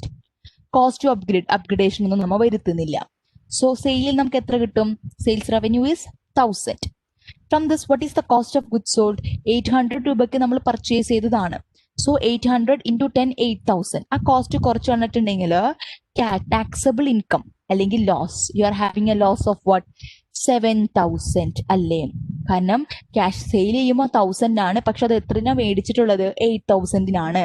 So നമ്മുടെ loss ആണ് നമുക്കുള്ളത്. So we are having how much loss?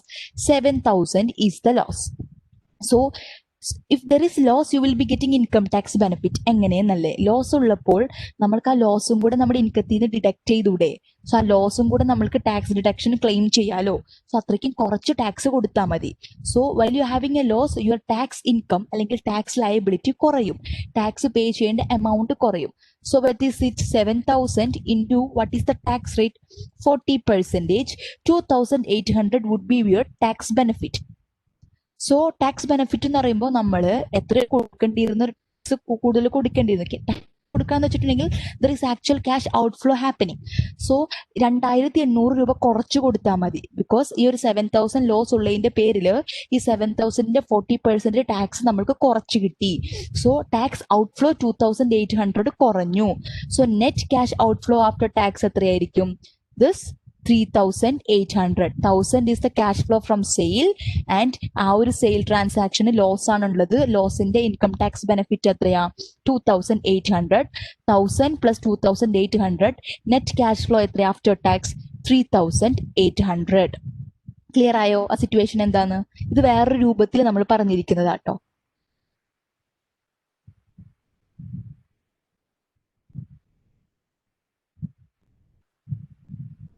Clear ആയോ? ആ sell now ആ situation എങ്ങനെയാന്ന്? Hello, you are not responding. നിങ്ങൾക്ക് കേൾക്കുന്നില്ല ഞാൻ പറയുന്നത്, അല്ലെങ്കിൽ I not getting my point. ഒന്നുകൂടി പറയാമോ? ഓക്കെ, യെസ്, ഞാനത് ചോദിക്കണമെന്നില്ല. If you are not getting the point at the moment itself, you could tell me, ma'am please will you please explain once more. എനിക്ക് നിങ്ങൾക്കത് മനസ്സിലായില്ല എന്നൊരു തോന്നൽ വന്നപ്പോഴാണ് ഞാൻ നിങ്ങളോട് വീണ്ടും ചോദിച്ചേക്കുന്നത്. സോ ഞാൻ ചോദിക്കാൻ വേണ്ടി വെയിറ്റ് ചെയ്തത്, you could tell me openly. I will be very happy to explain it. Okay, anyways, sell now സിറ്റുവേഷനിൽ നമ്മൾ ക്യാഷ് ഫ്ലോസ് ഇവിടെ കൺസിഡർ ചെയ്യുന്നു. നമ്മളുടെ ഡിസിഷൻ ഓൾറെഡി എടുത്തു. We know that sell as is ആണ്. കണ്ടില്ലേ, ഇവിടെ നമ്മൾ നോക്കിയപ്പോൾ സെൽ ആസീസ് 100 കിട്ടുന്നുണ്ട്. അപ്ഗ്രേഡ് ചെയ്യാനായിട്ട് 100 രൂപ cost, revenue 175, incremental profit 75. So ഇവിടെ 100 രൂപ കിട്ടുന്നുണ്ട്. ബട്ട് അപ്ഗ്രേഡ് ചെയ്തിട്ട് വിൽക്കാന്നുണ്ടെങ്കിൽ 75 നമുക്ക് കിട്ടുന്നുള്ളൂ. So it would be better to sell it as is. Already നമ്മൾ ഡിസൈഡ് ചെയ്തിട്ടുണ്ട്. ഇനി ഇതിനെ നമ്മൾ വേറൊരു പെർസ്പെക്റ്റീവിൽ ട്രീറ്റ് ചെയ്യാണ്. ക്യാഷ് ഫ്ലോന്റെ പെർസ്പെക്റ്റീവിൽ നമ്മൾ ട്രീറ്റ് ചെയ്യുമ്പോൾ, ക്യാഷ് ഫ്ലോന്റെ പെർസ്പെക്റ്റീവിൽ ട്രീറ്റ് ചെയ്യുമ്പോൾ, ഒരു മിനിറ്റടാ.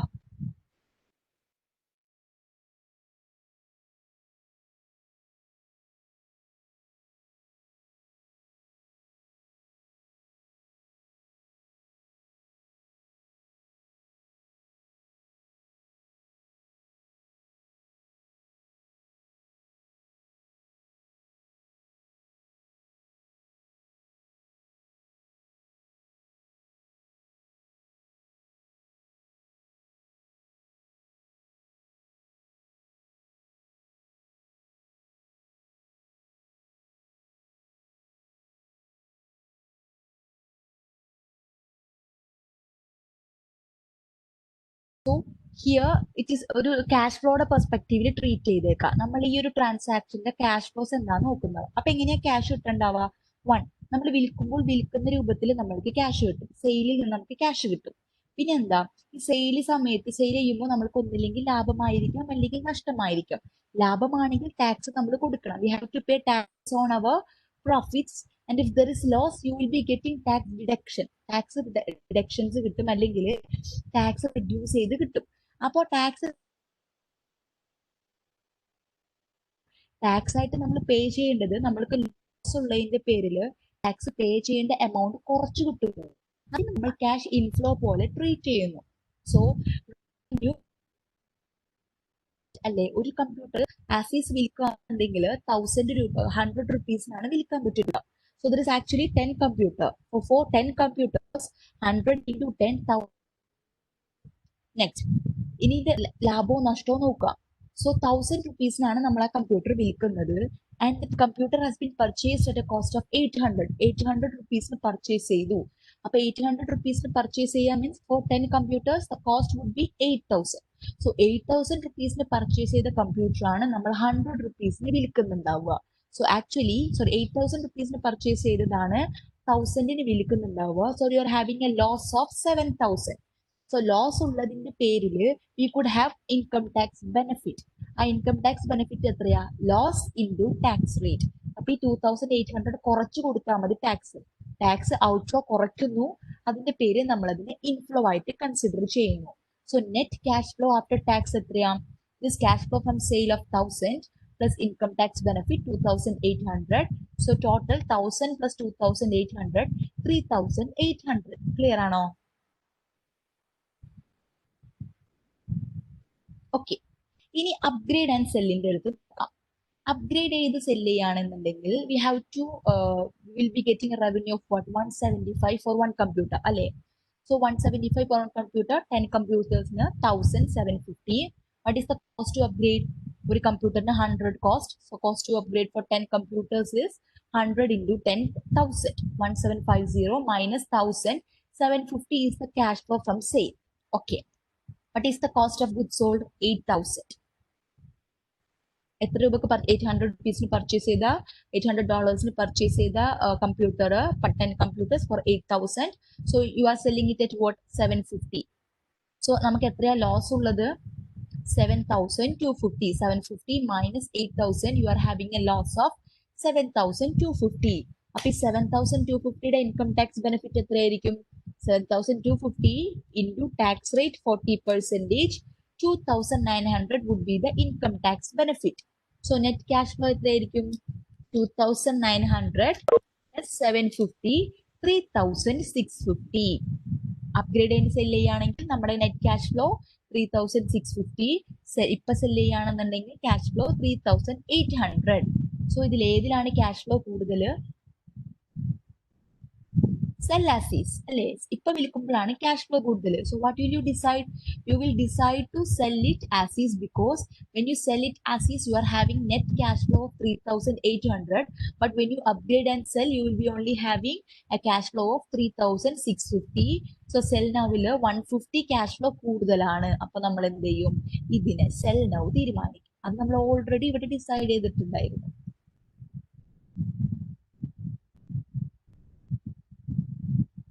Okay, let's read out the explanation.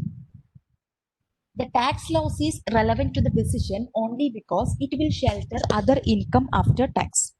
The loss will be used to offset other profit and will reduce the total tax liability of the company.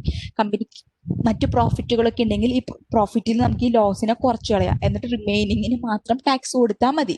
So actually it is reducing our tax liability. After tax consideration, CCC would be better off selling the computers now because its net after tax cash flow would be $150 greater than it would be if CCC upgrades the computer and sell them.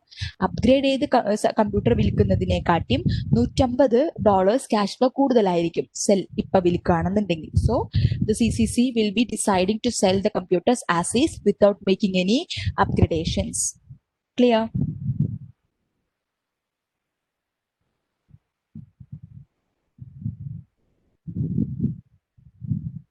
Okay, ഇനി അടുത്ത situation.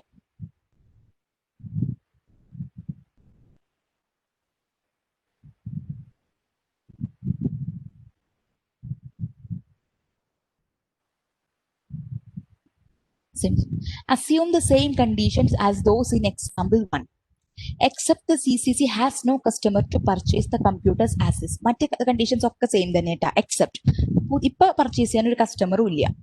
However, CCC would sell the upgraded computers for 175. In addition, CCC must get rid of the computers to make room for new merchandise. Since the computers contain toxic components, they would need to be sent to a recycling center that charges 15 per computer. For this example, the choice is between upgrading and selling the computers or paying a recycler to accept them. Which is better choice for CCC and by what amount? So ഈ situation എന്താ? Absolute inventory, ഒരു scrap value ഇല്ലാന്ന് മാത്രമല്ല, നമുക്ക് അതിനെ ഇപ്പം dispose ചെയ്യണമെന്നുണ്ടെങ്കിൽ extra cost കൂടെ ബെയർ ചെയ്യേണ്ടി വരും ആ സിറ്റുവേഷൻ. സോ ദിസ് കമ്പ്യൂട്ടേഴ്സിൽ യു നോ ദാറ്റ് കമ്പ്യൂട്ടേഴ്സിന്റെ എക്യുപ്മെന്റ്സിലും കമ്പോണൻസിലൊക്കെ കാർബൺ മറ്റു കാര്യങ്ങൾ പോലുള്ള ഹാംഫുൾ ആയിട്ട് ടോക്സിക് ആയിട്ടുള്ള കാര്യങ്ങളൊക്കെ ടോക്സിക് കമ്പോണൻസ് ഉണ്ടായിരിക്കും. So before disposing it you have to recycle this toxic components അല്ലേ? സോ അങ്ങനെ റീസൈക്കിൾ ചെയ്യാനായിട്ട് you have to send these computers to a recycler and the recycler will charge $15 per computer. So $15 per computer നമ്മൾ charge ചെയ്യും. ഈ സിറ്റുവേഷനിൽ നമ്മുടെ decision എന്തായിരിക്കും എന്നുള്ളതാണ്. സോ ഓക്കെ,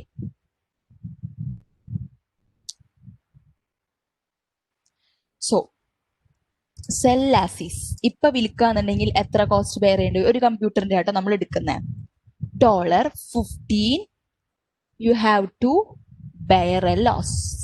ഇനി അപ്ഗ്രേഡ് ചെയ്യുകയാണെന്നുണ്ടെങ്കിൽ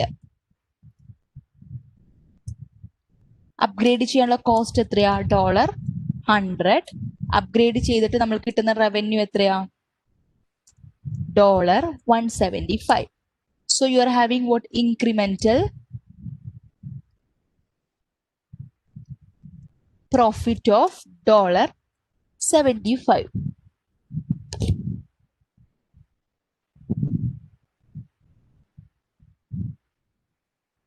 So what will you decide?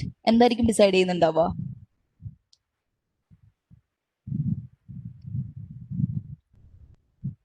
Yes, upgrade. Because sell as is നമ്മൾക്ക് 15 രൂപ നഷ്ടം, അപ്ഗ്രേഡ് ചെയ്ത് വിൽക്കാൻ 75 ഇങ്ങോട്ട് കിട്ടും. So we will be deciding to sell it as is. Situation മാറി, സോ നമ്മുടെ ഡിസിഷന്റെ മാറി. ഇനി ക്യാഷ് ഫ്ലോന്റെ ഒരു രൂപത്തിൽ ഇതെങ്ങനെയാണ് നമുക്ക് നോക്കാം. റവന്യൂ റീസൈക്കിൾ ചെയ്യുക, അപ്ഗ്രേഡ് ചെയ്ത് സെല് ചെയ്യുക, രണ്ട് സിറ്റുവേഷൻ. റീസൈക്കിൾ ചെയ്യുകയാണെങ്കിൽ റവന്യൂ ഒന്നുമില്ല. കോസ്റ്റ് എത്രയാ ഉള്ളത്? 150. 15 per computer. So for 10 computers, 150. So cash flow from sale എത്രയാ? നെഗറ്റീവ് ആണ്, 150. ഇനി less cost of goods sold, എത്ര കോസ്റ്റാ ഉള്ളത്? 8,000. 8,000 cost. So what is your actual loss? Loss എത്രയാ? 8,000 പൈസ ഉള്ളത് നമ്മൾ എക്സ്ട്രാ കോസ്റ്റ് ആയിട്ടുള്ള 150 കൂടെ ചാർജ് ചെയ്തിട്ട് 8,150 ഈസ് അവർ ടോട്ടൽ ലോസ് അല്ലേ? 8,000 ആ കോസ്റ്റ് നമ്മൾക്ക് റിക്കവർ ആയി കിട്ടുന്നില്ല, മാത്രമല്ല 150 എക്സ്ട്രാ നമ്മൾ സ്പെൻഡ് ചെയ്യുന്നുണ്ട് താനും. So total loss is 8,150. So അതിന്റെ ടാക്സ് ബെനിഫിറ്റ്, ലോസ് ഉള്ളതിന്റെ പേരിൽ you can have tax benefit. What is the tax benefit?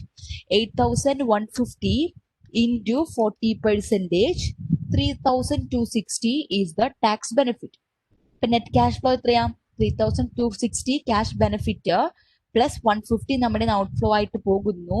So 3,260 minus 150, your net cash flow after tax is what? 3,110. Clear ആയോ?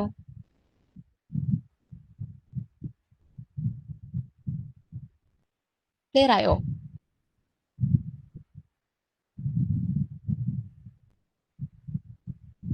Okay. ഇനി അടുത്തത് upgrade and സെല്ലിന്റെ കേസിലാണ്. നേരത്തെ same particulars തന്നെ, വേറെ ഒരു മാറ്റവും ഇല്ല. അപ്ഗ്രേഡ് ചെയ്ത് സെല്ല് ചെയ്യുകയാണെന്നുണ്ടെങ്കിലുള്ള സിറ്റുവേഷൻ ഇതന്നെ. റവന്യൂ 1,750 കിട്ടും, അഡീഷണൽ കോസ്റ്റ് അപ്ഗ്രേഡ് ചെയ്യാൻ 1,000 കോസ്റ്റ് ഇൻകർ ആവുന്നുണ്ട്. സോ ക്യാഷ് ഫ്ലോ എത്ര? 750. 8,000 ആയിരുന്നു അതിന്റെ കോസ്റ്റ്. സോ ലോസ് എത്രയാ? 750 മൈനസ് 8,000, 7,250. സോ ടാക്സ് ബെനിഫിറ്റ് എത്രയാ? 7,250 into 40%, 2,900. So total cash outflow എത്രയാ? 2,000 in total cash flow എത്രയാ? 2,900 plus 750, 3,650. ഏതിലാ cash flow കൂടുതൽ? In upgrading and selling. By what amount? By $540. So you will decide to upgrade and sell. Because CCC would need to pay to dispose of the computers, it is better off upgrading and selling them. Dispose ചെയ്യാനേ നമുക്ക് extra പൈസ കൊടുക്കേണ്ടി വരും. Upgrade ചെയ്ത് cell ചെയ്യുകയാണെങ്കിൽ ഇങ്ങടാ പൈസ കിട്ടുക. So നമ്മൾ എന്ത് ചെയ്യും? അപ്ഗ്രേഡ് ചെയ്ത് സെല് ചെയ്യാൻ തീരുമാനിക്കും.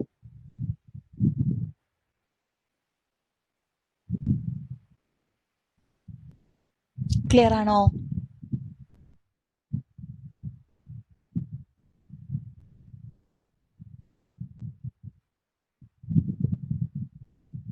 ക്ലിയർ ആണല്ലേ? സോ ഈ ഏരിയയിൽ നിങ്ങൾക്ക് ഡൗട്ട് ഒന്നുമില്ല. സെല്ലർ പ്രോസസ് ഫർദറിൽ നമ്മുടെ മൂന്ന് ക്വസ്റ്റ്യൻസ് 3 സിറ്റുവേഷനിൽ നമ്മൾക്ക് വർക്ക്ഔട്ട് ചെയ്തു. ക്ലിയർ അല്ലേ?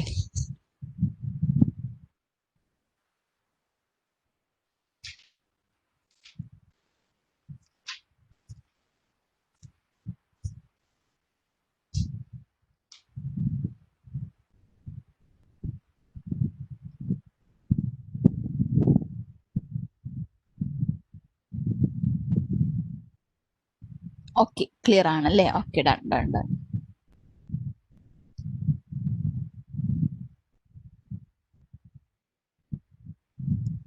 So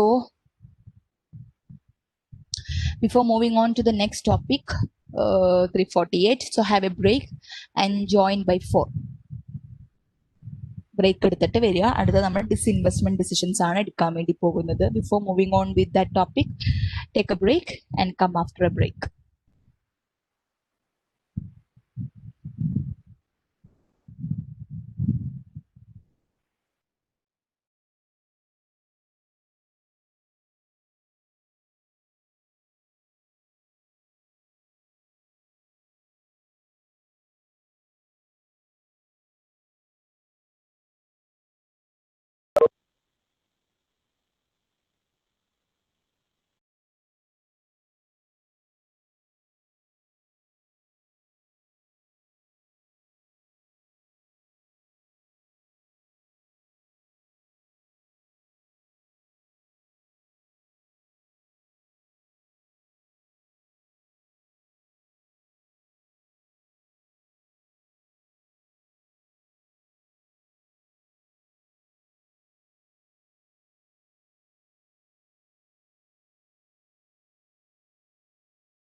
Are back?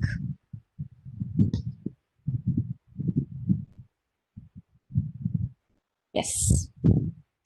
So good. On time. 5 minutes and extra ഇട്ടതാട്ടോ. സോ ഇനി നമുക്ക് ബ്രേക്ക് ഇല്ലാതെ കണ്ടിന്യൂസ് ആയിട്ട് പോകണതിന്റെ പേരിൽ ഐ ജസ്റ്റ് എക്സീഡഡ് സം കുറച്ച് ബ്രേക്ക് എക്സ്ട്രാ തന്നു. Okay, so moving on to our topic. So sell or process further കഴിഞ്ഞു. ഇനി അടുത്ത് നമ്മുടെ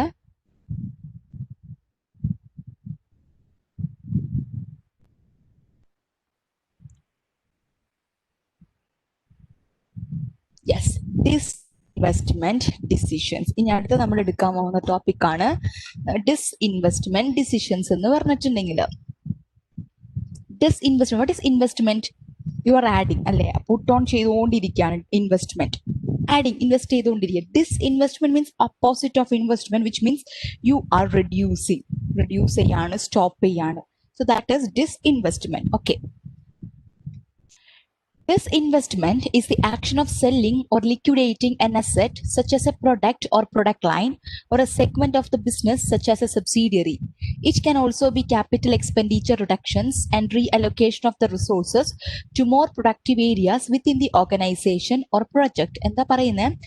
Disinvestment is action of selling or liquidating an asset. ഒരു അസറ്റ് സെൽ ചെയ്യുക അല്ലെങ്കിൽ ലിക്വിഡേറ്റ് ചെയ്യുക, ഒരു ആക്ഷൻ ആണത്. ഒരു അസറ്റ് എന്തൊക്കെയായിരിക്കാം?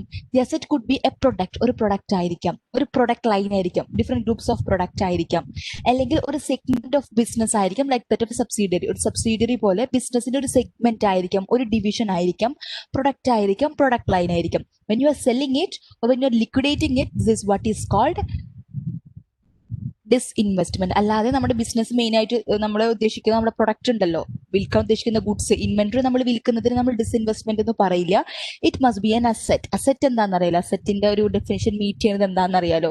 സോ ഒരു അസെറ്റ് ആയിരിക്കണം നമ്മൾ വിൽക്കേണ്ടി വരുന്നുണ്ടാവാം. It can also be capital expenditure reduction, not only selling or liquidating the asset. It could also include what? Capital expenditure reduction. നമ്മൾ capital expenditures പ്രൊവൈഡ് ചെയ്ത് പോകുന്നുണ്ട്, അതിനെ നമ്മൾ റെഡ്യൂസ് ചെയ്തു. If we are making any reductions, നമ്മൾ cut off ചെയ്യാണ്, cutting ഒക്കെ ചെയ്യുകയാണെന്നുണ്ടെങ്കിൽ that is also part of disinvestment. And reallocation of resources to more productive areas within the organisation. So ഒരു organisation there will be different segments, different department, different areas ഉണ്ടായിരിക്കും. ഒരു particular ഡിപ്പാർട്ട്മെന്റിന്റെ expenditure നമ്മൾ cut ചെയ്തു, എന്നിട്ട് ആ cut ചെയ്ത expenditure നമ്മൾ മറ്റെന്തെങ്കിലും പ്രൊഡക്റ്റീവ് ഏരിയാസിലോട്ട് യൂസ് ചെയ്യാണ്. That is reallocation of the resources to more productive areas. This is also included under what? Disinvestment. So disinvestment is action of selling or liquidating an asset, capital expenditure reductions, reallocation of resources to more productive areas. If you are noting it, നിങ്ങൾ lecture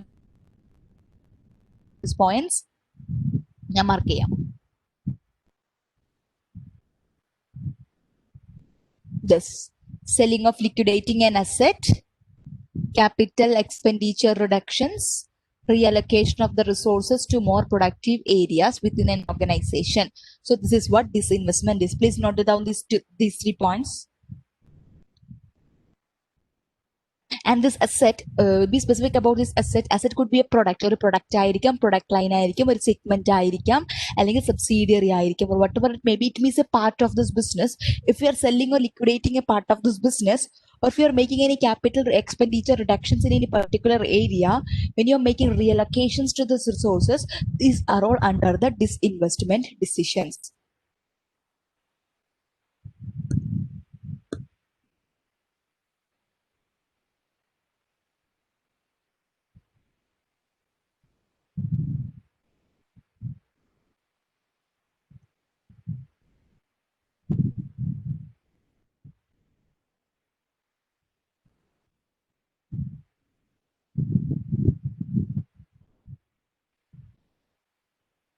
Note down ചെയ്തോ?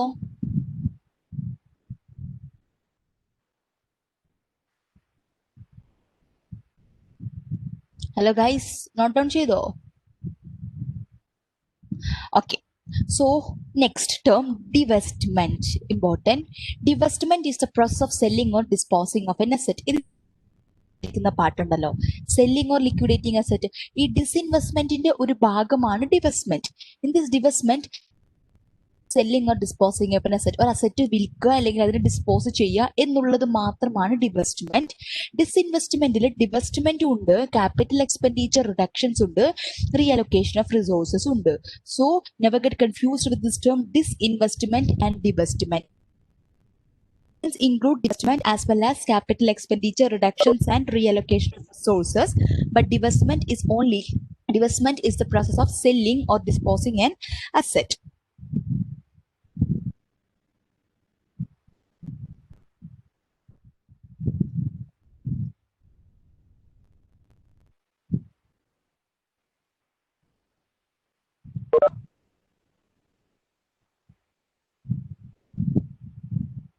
Okay.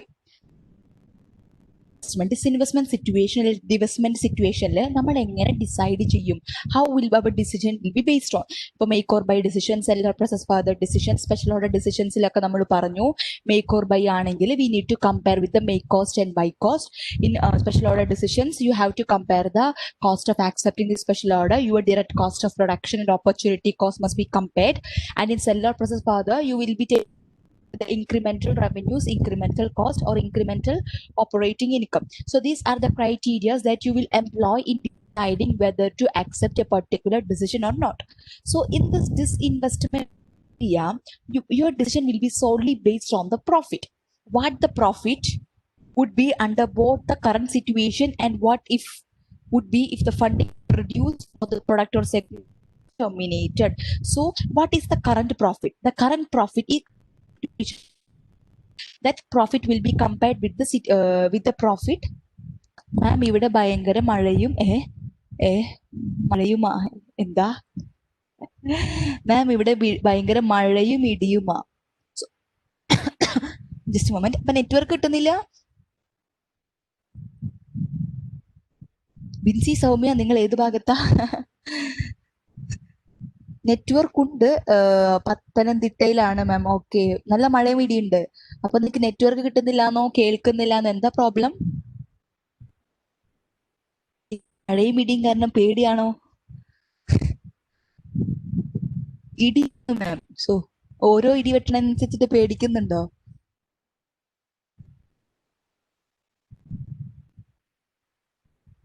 ഇടിയാണ് മാം. Okay okay, ഇടി വെട്ടുന്ന സമയത്ത് മനസ്സിലായി, സോറിടാ, ഞാൻ ചിന്തിച്ചില്ല അത്. Okay, risk ആണ്. ആ ഓക്കെ, ഹെഡ്സെറ്റ് വെച്ചുകൊണ്ടിരിക്കുന്നത് ശരിയാണ്. ഭയങ്കര സീരിയസ് ആയിട്ടൊരു സിറ്റുവേഷൻ ആണെന്നുണ്ടെങ്കിൽ ഓക്കെ, ഡോണ്ട് ടേക്ക് റിസ്ക്. വേണ്ട, ഫോൺ നിങ്ങൾ ഹെഡ്സെറ്റ് വെച്ചിരിക്കണ്ട.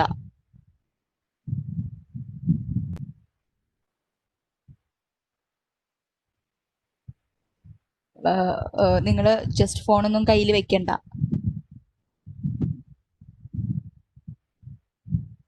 മറ്റാരെങ്കിലും ഈ പ്രോബ്ലം ഉണ്ടോ?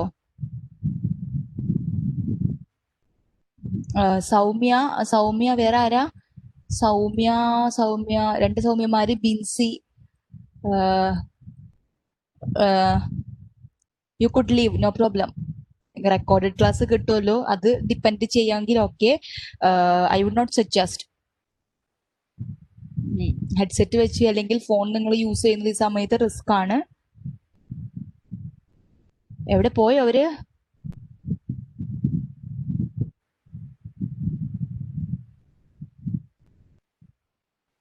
ഉണ്ട് മാം. അടാ നിങ്ങൾക്ക് എന്താണ് സേഫ് ആയിട്ട് തോന്നുന്നത് വെച്ചിട്ടുണ്ടെങ്കിൽ you could do that. There is no issue in that. I could understand. നിങ്ങൾ അതൊന്ന് ഗ്രൂപ്പിലൊന്ന് നിങ്ങളുടെ ഗ്രൂപ്പിലൊന്ന് അപ്ഡേറ്റ് ചെയ്തോളൂ കേട്ടോ കാര്യം. ഞാൻ ഗ്രൂപ്പിലില്ല, സോ എനിക്ക് അവിടെ ആക്സസ് ഇല്ല. സോ ഇങ്ങനെ ഒരു പ്രോബ്ലം കൊണ്ടാണ് ക്ലാസ് ലീവ് ചെയ്തത് എന്നുള്ളത് നിങ്ങളൊന്ന് അപ്ഡേറ്റ് ചെയ്തോളൂ കേട്ടോ അവിടെ. അത് മാത്രമേ ഉള്ളൂ. ഇപ്പൊ തന്നെ ചെയ്യണമെന്നൊന്നുമില്ല, നിങ്ങൾ നാളെ ചെയ്താൽ മതി. സൗമ്യ ആൻഡ് ബിൻസി, രണ്ട് സൗമ്യമാര്, വർഗീസ്, സൗമ്യ സന്തോഷ് ആൻഡ് ബിൻസി. ഓക്കെടാ, പൊക്കോ.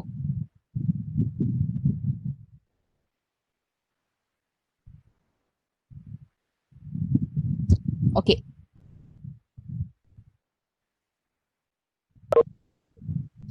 മറ്റാർക്കും അങ്ങനത്തെ ഒരു ഇഷ്യൂ ഇല്ലല്ലോ?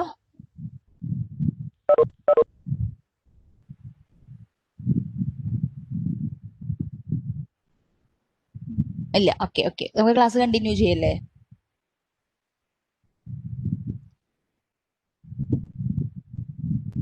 ഓക്കെ.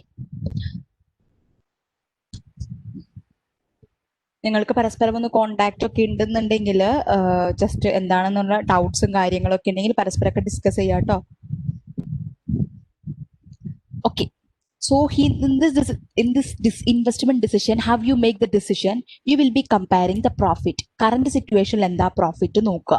ഇപ്പൊ ഒരു പ്രൊഡക്റ്റ് ഡിസ്കണ്ടിന്യൂ ചെയ്യാനാണോ അല്ലെങ്കിൽ ക്യാപിറ്റൽ എക്സ്പെൻഡിച്ചർ റിഡക്ഷൻ എന്താണോ നമ്മളോട് പറഞ്ഞിരിക്കുന്ന ആ ഒരു ഡിസിഷൻ, അതിന്റെ after that particular action what will be your profit. You have to make a comparison between the current profit and the profit after implementing that decision and decide ഇതിൽ ഏതാണോ profit കൂടുതൽ അത് നമ്മൾ എടുക്കുക, അല്ലെങ്കിൽ ഏതിലാണോ കോസ്റ്റ് കുറവ് അത് നമ്മൾ എടുക്കുക.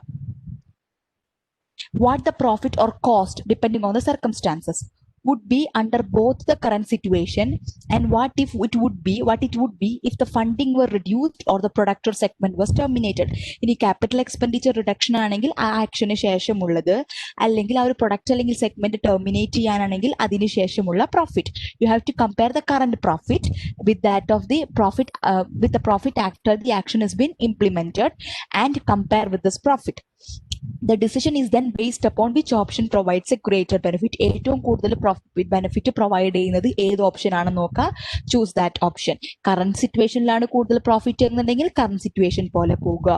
ആ ആക്ഷൻ ഇംപ്ലിമെന്റ് ചെയ്തതിന് ശേഷമാണ് കൂടുതൽ പ്രോഫിറ്റ്, കൂടുതൽ ബെനിഫിറ്റ് എന്നുണ്ടെങ്കിൽ choose that option. So this is how you have to make a decision.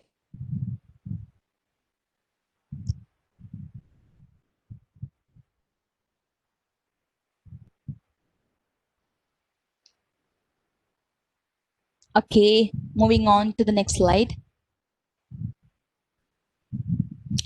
In making a decision to disinvest that involves termination, a company must follow three main steps. So disinvestment decision or termination, ഒരു പ്രൊഡക്ഷനിലേക്ക് ഒരു segment terminate ചെയ്യുക, stop ചെയ്യുക അല്ലെങ്കിൽ dispose ചെയ്യുക എന്നുള്ളൊരു situation ആണെന്നുണ്ടെങ്കിൽ you have to follow these three main steps. So what are these three main steps? First one, identify all unavoidable fixed cost. Next, identify all unavoidable variable cost.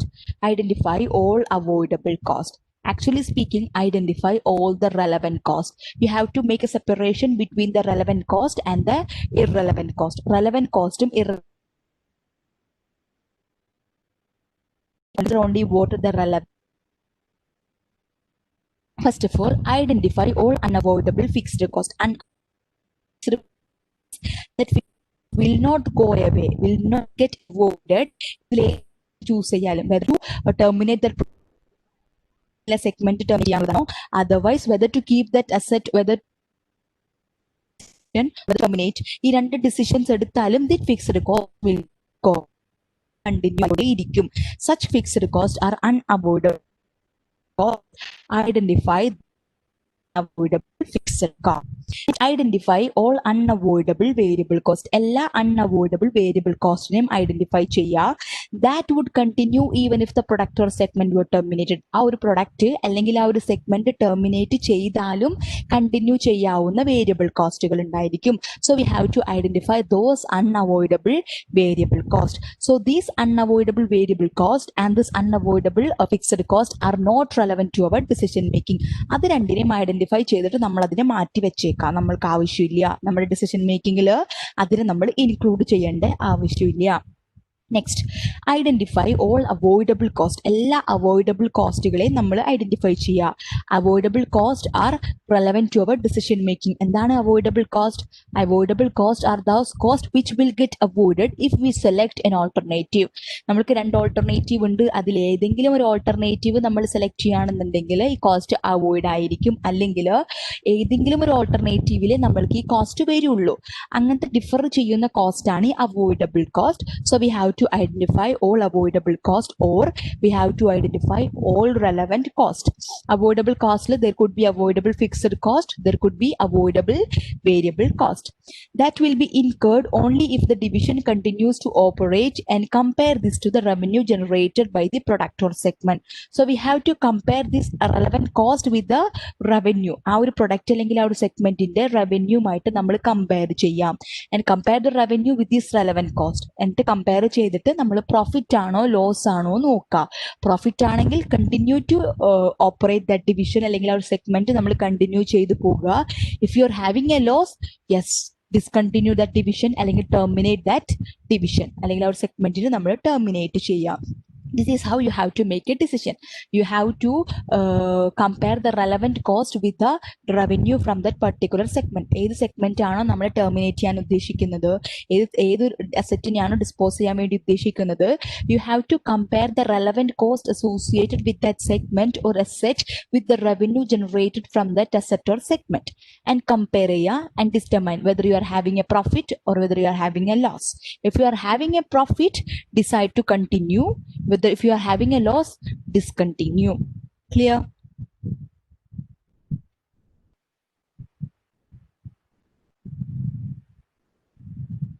Clear ആണോ?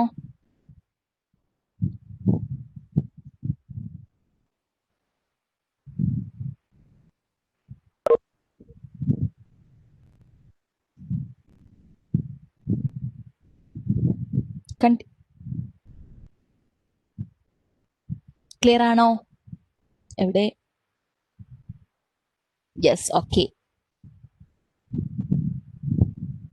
So from this area, what all type of question you could expect? First question, decide whether to discontinue a product line, segment or division. ഒരു product line ഒരു segment discontinue ചെയ്യണോ വേണ്ടേ എന്നുള്ള decision. Whether to discontinue or not to discontinue, അല്ലെങ്കിൽ whether to continue or discontinue എന്ന് decide ചെയ്യാനായിട്ട്. Next, the relevant cost of disinvestment decision. ഇനി ഈ ഇതിന്റെ റെലവെന്റ് കോസ്റ്റുകൾ എന്തൊക്കെയാണെന്ന് ലിസ്റ്റ് ഔട്ട് ചെയ്യാൻ വേണ്ടി പറയും. So what are the relevant cost, what is the total relevant cost എന്നൊക്കെ നമ്മളോട് ചോദിക്കും. Next, product or segment's contribution margin. ഇവിടെ നമ്മൾ ഈ മൂന്നാമത്തെ സ്റ്റെപ്പ് കണ്ടുപിടിക്കും. We are comparing the revenue generated from the product with the relevant cost associated with that particular segment. ആ ഒരു പർട്ടിക്കുലർ സെഗ്മെന്റ് അല്ലെങ്കിൽ ആ ഒരു പർട്ടിക്കുലർ പ്രൊഡക്റ്റിന്റെ റവന്യൂനെ അതിന്റെ റെലവെന്റ് കോസ്റ്റുമായിട്ട് കമ്പയർ ചെയ്യുന്നില്ല.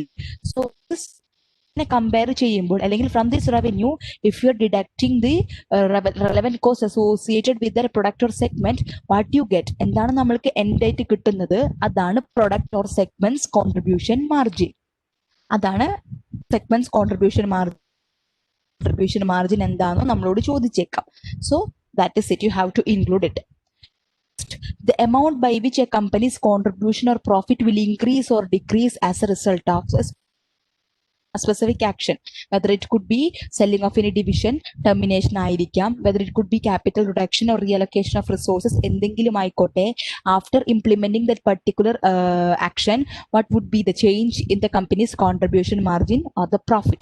Contribution margin അല്ലെങ്കിൽ പ്രോഫിറ്റിലോ ആ ഒരു ചേഞ്ച് ഇംപ്ലിമെന്റ് ചെയ്തതിന് ശേഷം എന്താണ് ഉണ്ടായിരിക്കുന്ന ചേഞ്ച്, ഇൻക്രീസ് ആണെങ്കിൽ എത്രമാത്രം ഇൻക്രീസ്, ഡിക്രീസ് ആണെങ്കിൽ എത്രമാത്രം ഡിക്രീസ്, അത് എത്രയാണ് നമ്മളോട് കണ്ടുപിടിക്കാൻ വേണ്ടി വരാം.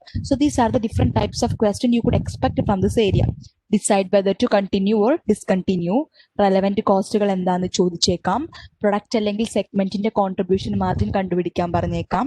And change in the profit എത്രയാണെന്ന് ചോദിക്കാം. Before and after this action what would be the change, എന്തായിരിക്കും എഫക്റ്റ്, ചേഞ്ച് എന്താണെന്ന് ചോദിച്ചേക്കാം. ക്ലിയർ?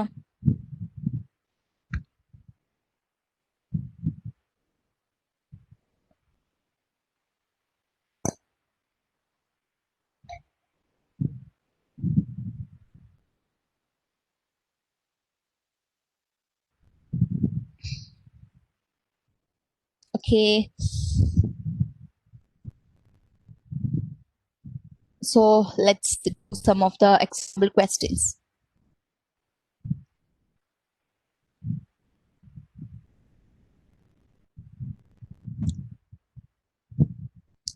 Yes.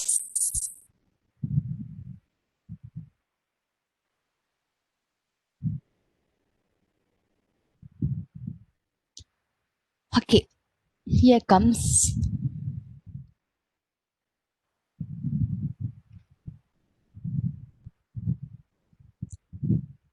ഓക്കെ, ഈ ക്വസ്റ്റ്യൻ നമ്മൾ ഓൾറെഡി ഡിസ്കസ് ചെയ്തതാണ്. നമ്മൾക്ക് അത് അവസാനം ഡിസ്കസ് ചെയ്യാം.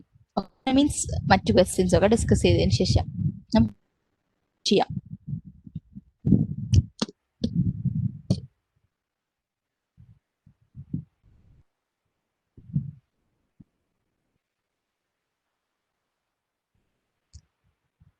ചോദിച്ചേക്കുന്നേ, the following is the condensed monthly operating income data for Corbin Incorporated in May.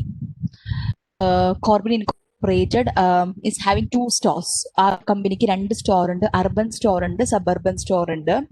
So their related operating income data നമുക്ക് തന്നിട്ടുണ്ട്. എന്താ? Sales, variable cost, contribution margin, direct fixed cost, store segment margin, common fixed cost, operating income. Okay, the following is additional information regarding Corbin's operations. എന്തൊക്കെയാ നോക്കാം.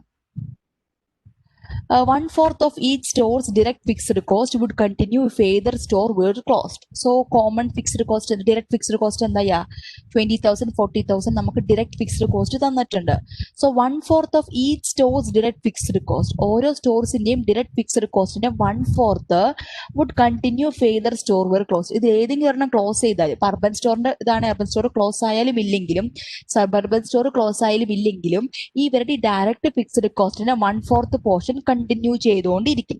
So which means that 3/4 eliminate ആയി പോകും. ഇപ്പോൾ urban store close ചെയ്യാൻ തീരുമാനിച്ചാൽ urban സ്റ്റോറിന്റെ direct fixed കോസ്റ്റിന്റെ 3/4 eliminate ആയി പോകും, 1/4 remain ചെയ്തുകൊണ്ടിരിക്കും. സെയിം തന്നെ സബർബൻ സ്റ്റോറിന്റെ ഈ 40,000 3/4 എലിമിനേറ്റ് ആയി പോകും, 1/4 കണ്ടിന്യൂ ചെയ്തുകൊണ്ടേയിരിക്കും. Next, Corbin. So this 1/4 portion is an unavoidable cost.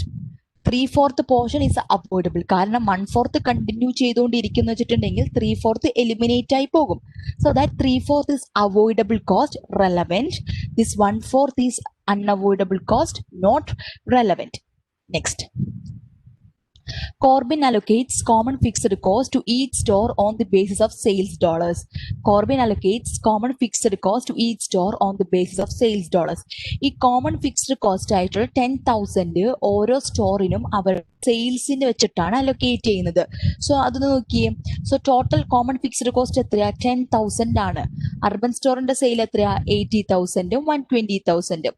So 10,000 divided by 200,000 അല്ലേ, ഇൻറ്റു 80,000. യെസ്, ഇവർക്ക് 4,000ഉം റിമൈനിങ് സബർബൻ സ്റ്റോറിനും അവരുടെ സെയിൽസ് വാല്യൂ അനുസരിച്ചിട്ടാണ് അലക്കേറ്റ് ചെയ്ത് കൊടുത്തേക്കുന്നത്.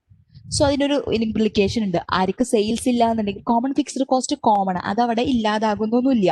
ഇപ്പൊ സബർബൻ സ്റ്റോറിന് സെയിൽസ് ഉണ്ടെങ്കിൽ സബർബൻ സ്റ്റോറിന് അലൊക്കേറ്റ് ചെയ്ത് കിട്ടും, അർബൻ സ്റ്റോറിന് സെയിൽ ഉണ്ടെങ്കിൽ അർബൻ സ്റ്റോറിനും അലൊക്കേറ്റ് ചെയ്ത് കിട്ടും. അർബൻ സ്റ്റോറിന് സെയിൽ ഇല്ലെങ്കിൽ അർബൻ സ്റ്റോറിന് കിട്ടത്തില്ല, സബർബൻ സ്റ്റോറിന് സെയിൽ ഇല്ലെങ്കിൽ സബർബൻ സ്റ്റോറിനും കിട്ടത്തില്ല. So this 10,000 is a common fixed cost. അത് കുറയണമൊന്നുമില്ല. So this 10,000 is an unavoidable cost. So it continues to incur. Urban store ഇല്ലെങ്കിൽ 10,000 മൊത്തം ആർക്ക് കിട്ടും? സബർബൻ സ്റ്റോറിന് കിട്ടും. ഇനി സബർബൻ സ്റ്റോർ ഇല്ലെങ്കിൽ മൊത്തം 10,000 അർബൻ സ്റ്റോറിന് കിട്ടും. So anyways this 10,000 is not going to get eliminated. So it is not relevant. ഇനി നോക്കാം. Management estimates that closing the suburban store would result in a 10% decrease in the urban store sale, while closing the urban store would not affect the suburban store sale. And the suburban store means close ചെയ്യാണെന്നുണ്ടെങ്കിൽ can you tell about the 10,000 again? You mean this common fixed cost? Okay. So the case of this fixed cost 10,000. Common fixed cost എന്താ? ഈ ഒരു Corbyn ഇൻകോർപ്പറേറ്റഡിന്റെ മൊത്തമായിട്ട് വരുന്ന cost ആണ്. It could be common administrative cost ഒക്കെ ആയിരിക്കാം. അത് നമ്മൾ ഈ അർബൻ സ്റ്റോറിനും സബർബൻ സ്റ്റോറിനും അലൊക്കേറ്റ് ചെയ്ത് കൊടുക്കുകയാണ്. അവർ ഓരോരുത്തരുടെ സെയിൽസ് റവന്യൂ അനുസരിച്ചിട്ട് അലൊക്കേറ്റ് ചെയ്ത് കൊടുക്കുകയാണ്. സോ അർബൻ സ്റ്റോർ ഇല്ലാന്നുണ്ടെങ്കിൽ ഇനി സെയിൽസ് എന്തിനു മാത്രമേ ഉണ്ടാവുള്ളൂ? സബർബൻ സ്റ്റോറിന് മാത്രമേ ഉണ്ടാവുള്ളൂ. അപ്പൊ ഈ 10,000 സബർബൻ സ്റ്റോറിന് മാത്രമായിട്ട് കിട്ടും. ഇനി സബർബൻ സ്റ്റോർ ഇല്ലാന്നുണ്ടെങ്കിൽ അർബൻ സ്റ്റോർ മാത്രമേ ഉള്ളൂ. അപ്പൊ ഈ 10,000 അർബൻ സ്റ്റോറിന് മാത്രമായിട്ട് കിട്ടും. സോ ആക്ച്വലി ഈ 10,000 എലിമിനേറ്റ് ആയി പോകണേ ഇല്ല. 10,000 അവിടെ ഇൻകർ ആയിക്കൊണ്ടിരിക്കും. കാരണം ഈ Corbin incorporated company as a ഹോളിന്റെ കോമൺ കോസ്റ്റ് ആണ്. അത് ഈ സ്റ്റോറുകൾക്ക് എന്തെങ്കിലും ബേസിസിൽ അലൊക്കേറ്റ് ചെയ്ത് കൊടുക്കണമെന്ന് മാത്രം. സ്റ്റോറുകൾ ഇല്ലെങ്കിലും ഉണ്ടായാലും ഇല്ലെങ്കിലും ഈ 10,000 അവിടെ incur ആയിക്കൊണ്ടേയിരിക്കും. So it doesn't matter. So this 10,000 is an unavoidable fixed cost. It will continue to incur. ആരാ ചോദിച്ചേ? റോഷൻ ആണോ ചോദിച്ചേ? ക്ലിയർ ആയോ?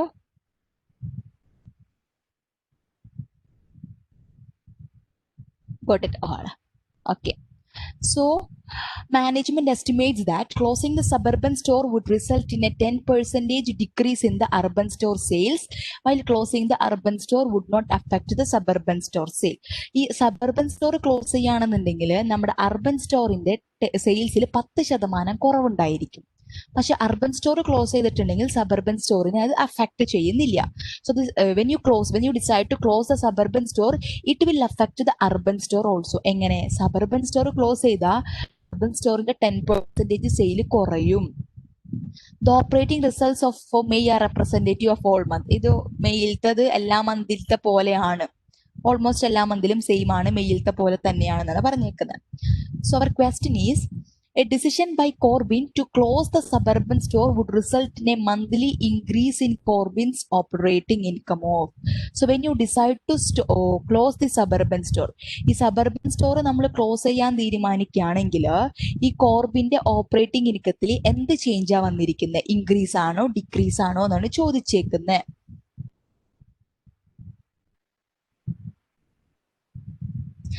So if you remember, I have solved it using the 2 methods. 2 or 3 methods use ചെയ്തിട്ട് ഞാൻ അതിനെ solve ചെയ്ത് കാണിച്ചിട്ടുണ്ടായിരുന്നു.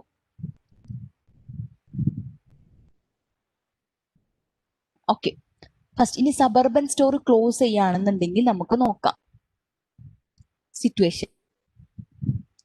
സബർബൻ സ്റ്റോർ ക്ലോസ് ചെയ്യുകയാണെന്നുണ്ടെങ്കിൽ സബർബൻ സ്റ്റോറിന്റെ മാത്രം റെലവെന്റ് കോസ്റ്റും കാര്യങ്ങളും എടുക്കാം. പ്രോഫിറ്റ് ആണോ ലോസ് ആണോ നോക്കാം. സബർബൻ സ്റ്റോറിന്റെ എടുക്കുന്നു. സബർബൻ സ്റ്റോറിന്റെ റെലവെന്റ് കോസ്റ്റുകൾ നമ്മൾ എടുക്കാം. Consider cost of suburban store എന്തൊക്കെ ഉണ്ടായിരിക്കും? യെസ്, ഈ വേരിയബിൾ കോസ്റ്റ് ആയിട്ടുള്ള 84,000 റെലവെന്റ് ആണ് അല്ലേ? അത് പ്രൊഡക്ഷൻ കോസ്റ്റ് ആണ്. 84,000 റെലവെന്റ് ആണ്. ഡയറക്റ്റ് കോസ്റ്റില് 40,000 1/4 will continue if either store was closed. 1/4 continue ചെയ്യുന്നു പറയുമ്പോൾ what is getting eliminated? The 3/4 part. So this 3/4 part is relevant. അപ്പൊ 40,000 into 3/4 എത്രയാ? 40,000 into 3/4 is 30,000. അതെങ്ങനെ കിട്ടി?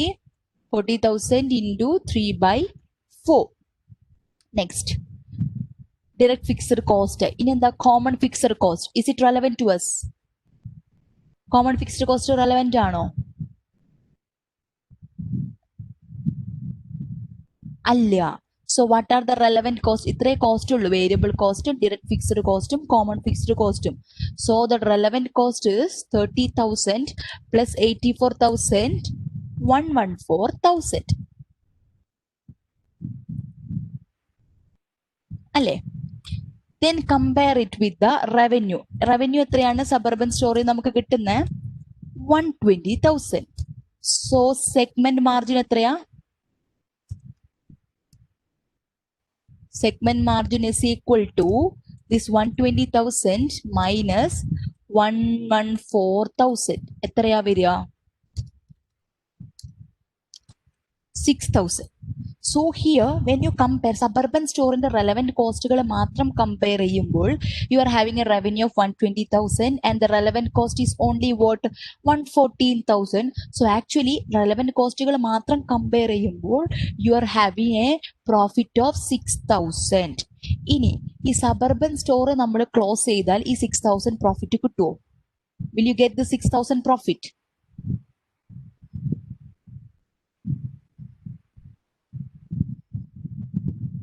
ഇല്ല, 6,000 പ്രോഫിറ്റ് കിട്ടില്ല. അപ്പൊ 6,000 നമുക്ക് നഷ്ടമായി. ഓക്കെ, ടോട്ടൽ പ്രോഫിറ്റ് ഇനി 6,000 പോയി.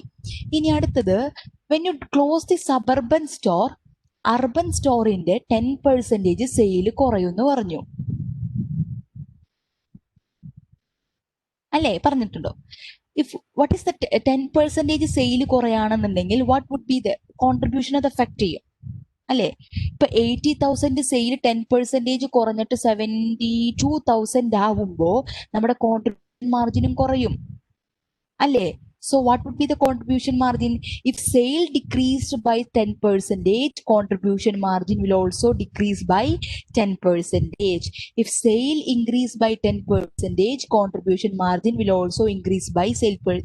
ഇവിടെ നമ്മുടെ സെയിൽ പ്രൈസിന്റെ കാര്യമൊന്നും പറഞ്ഞിട്ടില്ല. സെയിൽസ് കുറയുന്നു വിചാരിക്കുമ്പോൾ യൂണിറ്റ്സ് കുറയുന്നതാണ് ഇവിടെ പറയുന്നുണ്ട്. Actually it is evident would result in a 10% decrease in the suburban store sales. Urban store sales എന്ന് പറയുമ്പോൾ അർബൻ സ്റ്റോറിന്റെ സെയിലിന്റെ യൂണിറ്റ്സ് കുറയുന്നുണ്ട്. So even when there is decrease in the sales യൂണിറ്റ്സിലാണ് ചേഞ്ച് വരുന്നതെങ്കിൽ ഡിക്രീസ് ഇൻ സെയിൽസിൽ എത്രമാത്രം change വരുന്നു അത്ര തന്നെ നമ്മുടെ കോൺട്രിബ്യൂഷൻ മാർജിനിലും ചേഞ്ച് വരും. So this when sales decrease by 10%, contribution margin will also decrease by 10%. So contribution മാർജിനിൽ എത്രയാ ഡിക്രീസ് ഉണ്ടാകുന്നത്? 10%. എത്രയാ നമ്മുടെ ഇപ്പോഴത്തെ കോൺട്രിബ്യൂഷൻ മാർജിൻ? 48,000. അപ്പൊ 10% ഇൻറ്റു 48,000 എത്രയാ ഡിക്രീസ് ആയേക്കണേ? 4,800. സോ ആക്ച്വലി ഈ സബർബൻ സ്റ്റോർ ക്ലോസ് ചെയ്യുകയാണെന്നുണ്ടെങ്കിൽ എത്രയാണ് നമ്മൾക്ക് ഇനി കിട്ടാത്തത്? 6,000 നമുക്കിനി കിട്ടൂല. പിന്നെ ഈ 4,800 നമുക്ക് കിട്ടൂല. പറയുകയാണെന്നുണ്ടെങ്കിൽ 6,000 ഈ സബർബൻ സ്റ്റോറിന്റെ കോൺട്രിബ്യൂഷൻ 6,000 നമുക്ക് എന്തായാലും കിട്ടില്ല. ഇതിന്റെ കോൺട്രിബ്യൂഷൻ നമ്മൾക്ക് 4,800 കുറയുകയും ചെയ്യും. So actually you are having a loss of what? 6,000 plus 4,800, 10,800 നമ്മൾക്ക് ലോസ് ആണ് ഉള്ളത്.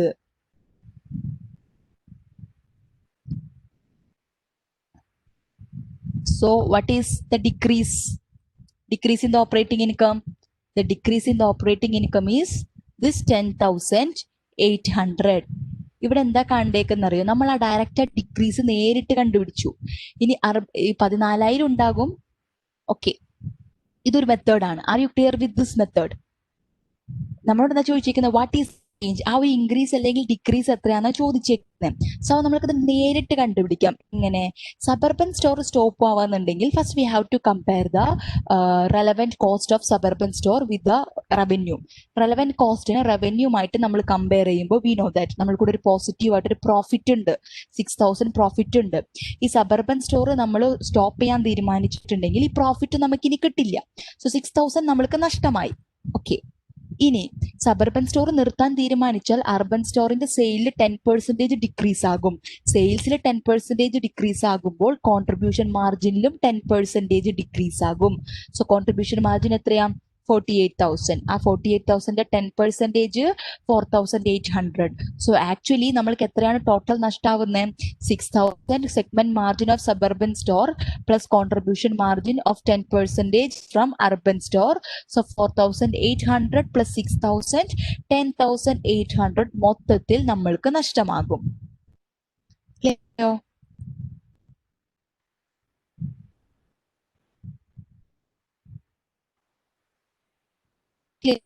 ഇനി വേറെ പഠിച്ചിട്ടുണ്ട്. You profit with the limiting this. Current profit എത്രയാ? ടോട്ടൽ നോക്കിയ 14,000 ആണ്. പ്രോഫിറ്റ് ആഫ്റ്റർ ദ ചേഞ്ച് നോക്കാം. സബർബൻ സ്റ്റോർ നമ്മള് വേണ്ടാന്ന് വെച്ചു അല്ലെ? ഇല്ല. അപ്പൊ സബർബൻ സ്റ്റോർ മൊത്തമായിട്ട് അങ്ങ് പോയി. ഇത് മാത്രമേ നിങ്ങൾക്ക് അർബൻ മാത്രമേ ഉള്ളൂ. അർബൻ സ്റ്റോറിന്റെ മാത്രം നോക്കാം. നമുക്ക് സെയിൽ ഉണ്ട്. ഇനി 80,000 സെയിൽ ഇല്ല, 10% ഡിക്രീസ് ആയി. അപ്പൊ 80,000, അപ്പൊ ഈ 32,000ലും ഇതിന് റിലേറ്റീവ് ആയിട്ടുള്ള ചേഞ്ച് ഉണ്ടാകും. Never bother taking test. നമ്മൾ ഈ 30 to 80 എത്ര ശതമാനമാണെന്ന് എടുക്കുക. സോ അങ്ങനെ നമുക്ക് കമ്പ്യൂട്ട് ചെയ്യേണ്ടി വരും. അത് ഞാൻ അവസാനം പറഞ്ഞുതരാം. സോ സബർബൻ സ്റ്റോറിന്റെ സെയിലിൽ 10% ഡിക്രീസ് ഉണ്ടായപ്പോൾ കോൺട്രിബ്യൂഷൻ മാർജിനിലും 10% ഡിക്രീസ് ഉണ്ടായി. അപ്പൊ പുതിയ കോൺട്രിബ്യൂഷൻ മാർജിൻ എത്രയാ? 48,000 ഇൻറ്റു 90%, വിച്ച് ഈസ് 43,200 അല്ലേ? 48,000ൽ നിന്ന് 10% നമ്മൾ കുറച്ച് കളഞ്ഞപ്പോൾ you get contribution margin to be 43,200. Next എന്താ കുറയ്ക്കണ്ടേ? We have to deduct the direct fixed cost. Direct fixed cost എത്രയാ? ഈ അർബൻ സ്റ്റോറിന്റെ 20,000 ഉണ്ട്. അത് മാത്രല്ല, സബർബൻ സ്റ്റോറിന്റെ 40,000ല് 3/4 എലിമിനേറ്റ് ആയി പോയി. ഇനി 1/4 അവിടെ ബാക്കിയുണ്ട്. ഈ 1/4 നമ്മൾ കുറയ്ക്കണ്ടേ? അപ്പൊ 1/4 ആർക്ക് അപ്ലിക്കബിൾ ആയി? അർബൻ സ്റ്റോറിന് അപ്ലിക്കബിൾ ആ. സോ 40,000 ഇൻറ്റു 1/4 എത്രയാ? 10,000. മൊത്തത്തില് ഡയറക്റ്റ് ഫിക്സ്ഡ് കോസ്റ്റ് എത്രയുണ്ട്? 30,000 നമ്മൾ കുറയ്ക്കണം. ഓക്കെ, വരട്ടെ. ഇനി common fixed cost. Common fixed cost എത്രയാ? ഇനി കമ്പനിയുടെ മൊത്തം ഈ 10,000 അർബൻ സ്റ്റോർ വഹിക്കും. അപ്പൊ 10,000 കോമൺ ഫിക്സ്ഡ് കോസ്റ്റും അർബൻ സ്റ്റോറിൽ നമ്മൾ കുറയ്ക്കേണ്ടി വരും. അപ്പൊ ഇനി എത്രയാണ് നമ്മുടെ പ്രോഫിറ്റ്? എത്രയായിരിക്കും profit? 43,200 minus 30,000 minus 10,000. The profit is 3,200 അല്ലേ? This is the profit after the change. So suburban store inde contribution margin 33,200 ആയി മാറി. 10% സെയിൽ ഡിക്രീസ് ആയപ്പോഴും കോൺട്രിബ്യൂഷൻ മാർജിൻ ഡിക്രീസ് ആയി. ഡയറക്റ്റ് ഫിക്സ്ഡ് കോസ്റ്റ് ഈ 20,000 ഉണ്ട്. പിന്നെ 40,000 സബർബൻ സ്റ്റോറിൽ 40,000ൽ 3/4 നമ്മൾക്ക് ഇല്ലാതായിട്ടുള്ളൂ. 1/4 കണ്ടിന്യൂ ചെയ്തുകൊണ്ടിരിക്കുന്നു പറയുന്നുണ്ട്. സോ 1/4 എത്രയാ? 10,000. ആ 10,000 കൂടെ ചേർത്തിട്ട് ടോട്ടൽ 30,000 ഡയറക്റ്റ് ഫിക്സ്ഡ് കോസ്റ്റ് ഉണ്ട്, അത് കുറയ്ക്കണം. പിന്നെന്താ? കോമൺ ഫിക്സ്ഡ് കോസ്റ്റ് എത്രയാ? 10,000 ടോട്ടൽ ആയിട്ടുണ്ട്. കോമൺ ആയിട്ട് അത് ഇൻകർ ചെയ്തുകൊണ്ടിരിക്കും. So the profit will become 3,200. Okay, what is the current profit? Current profit എത്രയാ? Profit is yes 14,000. So what is the change? Change എത്രയാ? ചേഞ്ച് അല്ലെങ്കിൽ നമ്മൾ പറയുകയാണെങ്കിൽ ഡിക്രീസ് എത്രയാ? The decrease is equal to yes 14,000 minus 3,200. The decrease is actually 10,800. അതാണ് നമ്മൾ ഇവിടെ direct ആയിട്ട് കണ്ടുപിടിച്ചത്.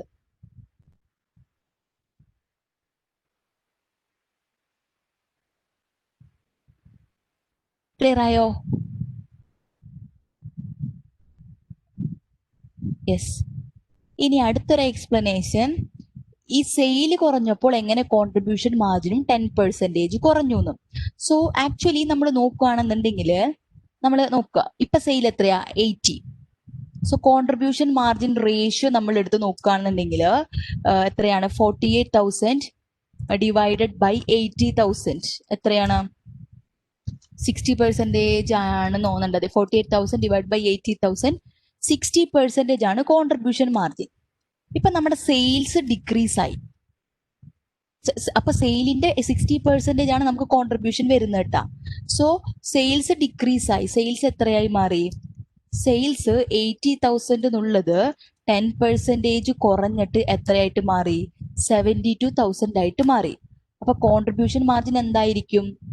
Contribution margin is 60% of the 72,000 ആയാലും 72,000ന്റെ 60% എത്ര വരും? 43,200.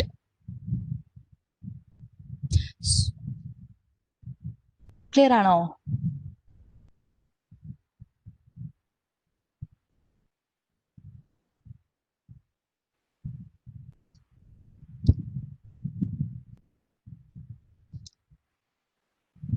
ഓക്കെ.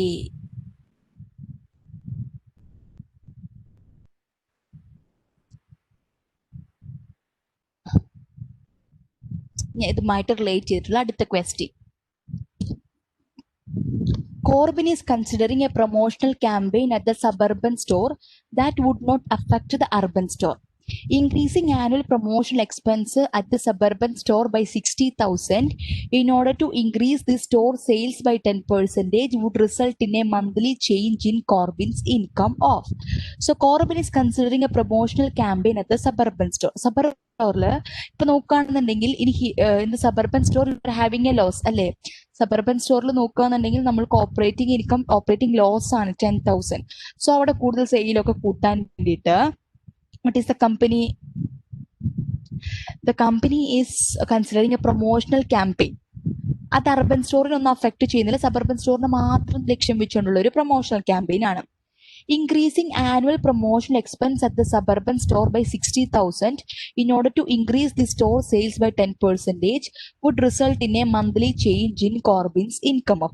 So ഈ പ്രൊമോഷണൽ എക്സ്പെൻസ് എത്ര കോസ്റ്റിലാണ്? 60,000 മുടക്കിയിട്ടാണ് ചെയ്യുന്നത്. ആനുവൽ പ്രൊമോഷണൽ എക്സ്പെൻസ് ആനുവലി 60,000 ആണെങ്കിൽ നമ്മുടെ മന്ത്ലി മാത്രമാണല്ലോ ചോദിച്ചേക്കുന്നത്, മന്ത്ലി ചേഞ്ച് അല്ലേ ചോദിച്ചേക്കുന്നത്. ആനുവലി 60,000 ആണെങ്കിൽ മന്ത്ലി എത്രയായിരിക്കും? 5,000. സോ ഓരോ മാസവും 5,000 വെച്ചാണ് മുടക്കുന്നത്. അങ്ങനെ മുടക്കുകയാണെന്നുണ്ടെങ്കിൽ നമ്മുടെ സെയിൽസിൽ, സബർബൻ സ്റ്റോറിന്റെ സെയിൽസിൽ 10% ഇൻക്രീസ് ഉണ്ടാകും. സോ ഇതെങ്ങനെ നമ്മുടെ ഇൻകത്തിന് അഫക്ട് ചെയ്യും നോക്കാം. ഓക്കെ, ഇൻകത്തിന് അഫക്ട് ചെയ്യും നമുക്ക് നോക്കാം. കാര്യങ്ങളൊക്കെ ഓർമ്മയുണ്ടല്ലോ അല്ലെ? ഓക്കെ, ഇപ്പൊ സബർബൻ സ്റ്റോറിന്റെ സെയിൽ എത്രയാ? ഇപ്പൊ സബർബൻ സ്റ്റോറിന്റെ കാര്യം എടുക്കാന്നുണ്ടെങ്കിൽ sale is actually sales revenue എത്രയാ? ഓക്കെ, നമ്മൾ ആ ഒരു കോൺട്രിബ്യൂഷന്റെ കാര്യം മനസ്സിലായല്ലോ. സോ ആ ഒരു 60,000 വെച്ച് annual promotional expense 5,000 monthly incur ചെയ്യുമ്പോൾ സബർബൻ സ്റ്റോറിന്റെ സെയിൽ 10% ഇൻക്രീസ് ആകും.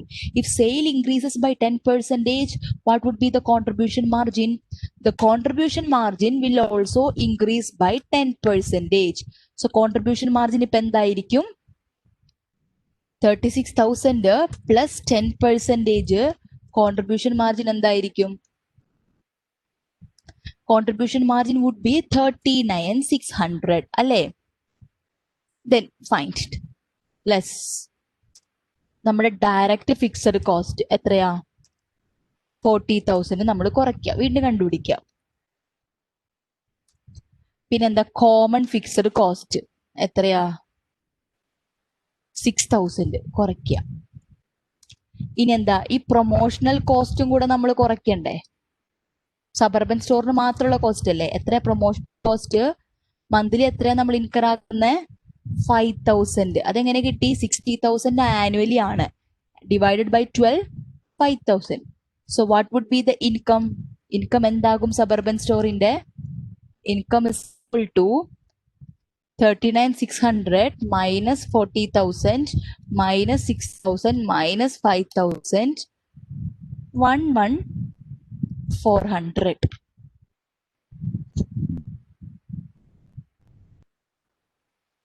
കാര്യമുണ്ടോ?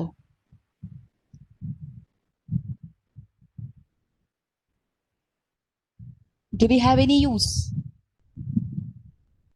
സോ നമ്മൾ എന്തിനാ ചെയ്യുന്നത്? അവിടുത്തെ ലോസ് കവർ ചെയ്യാൻ വേണ്ടിയിട്ടാണ്, അല്ലെങ്കിൽ ആ ലോസിനെ കുറയ്ക്കാൻ വേണ്ടിയിട്ട് പ്രൊമോഷണൽ ക്യാമ്പയിൻ അണ്ടർടേക്ക് ചെയ്യുന്നത്. സോ പ്രൊമോഷണൽ ക്യാമ്പയിൻ അണ്ടർടേക്ക് ചെയ്തിട്ടും നമ്മൾക്ക് സെയിൽസിൽ 10% ഇൻക്രീസ് ഉണ്ടായി. But that increase is insufficient to meet our loss. നമ്മുടെ ലോസിനെ മീറ്റ് ചെയ്യാൻ വേണ്ടി ഇൻസഫിഷ്യന്റ് ആണ്. സോ അതുകൊണ്ട് 10,000 ഉണ്ടായിരുന്ന ലോസ് വീണ്ടും ഒരു 1,400 കൂടെ കടന്നിട്ട് 11,400 ആയിട്ട് മാറി.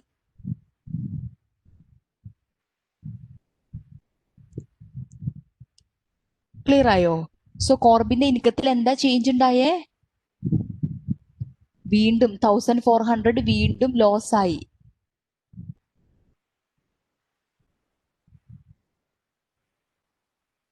ക്ലിയർ ആയോ? ഇനി ഇതിനെ വേറെ രൂപത്തിൽ ചെയ്യാം. ഇങ്ങനെ ചെയ്തു നോക്കണം എന്നൊന്നുമില്ല. പ്രൊമോഷണൽ എക്സ്പെൻസ് എത്രയാ? 5,000. ഓക്കെ, നമ്മുടെ ഇൻക്രീസ് ഇൻ കോൺട്രിബ്യൂഷൻ മാർജിൻ എത്രയാ? 36,000 into 10%, 3,600. ആക്ച്വലി എന്താ നമ്മൾക്ക് ഉണ്ടാവുന്ന ലോസ് ആണ്. 5,000 എക്സ്പെൻസ് ഈസ് ഗ്രേറ്റർ ദാൻ, അല്ലെ? ലോസ് ആണ്. 3,500 നമുക്ക് റവന്യൂ കൂടിയിട്ടുള്ളൂ, 5,000. സോ ആക്ച്വലി 1,500 ലോസ് ആണ്. ക്ലിയർ ആയോ?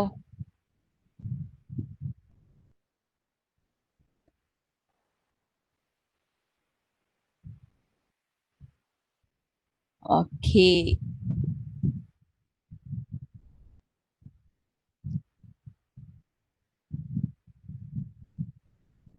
Can I move forward with the next question?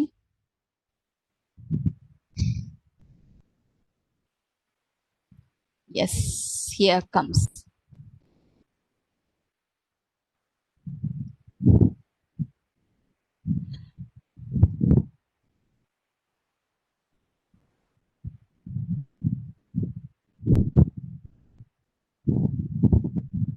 Just a moment.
Okay. Done?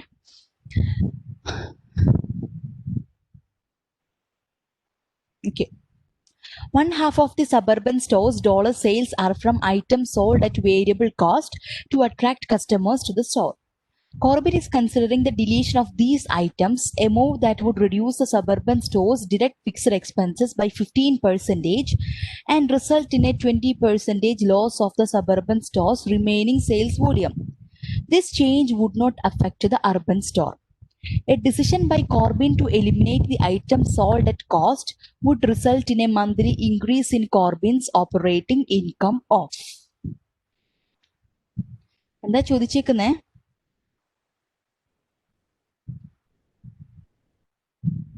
One half of the suburban stores dollar sale. ഈ suburban സ്റ്റോറിന്റെ സെയിൽസിന്റെ പകുതി ഭാഗം കസ്റ്റമേഴ്സിനെ അട്രാക്ട് ചെയ്യാൻ വേണ്ടി വേരിയബിൾ കോസ്റ്റിന് തന്നെ വിൽക്കുന്നതാണ്.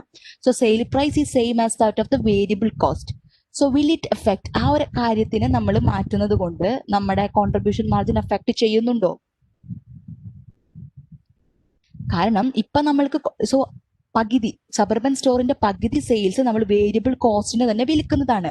When the sale price is the variable cost itself, do we have any contribution margin?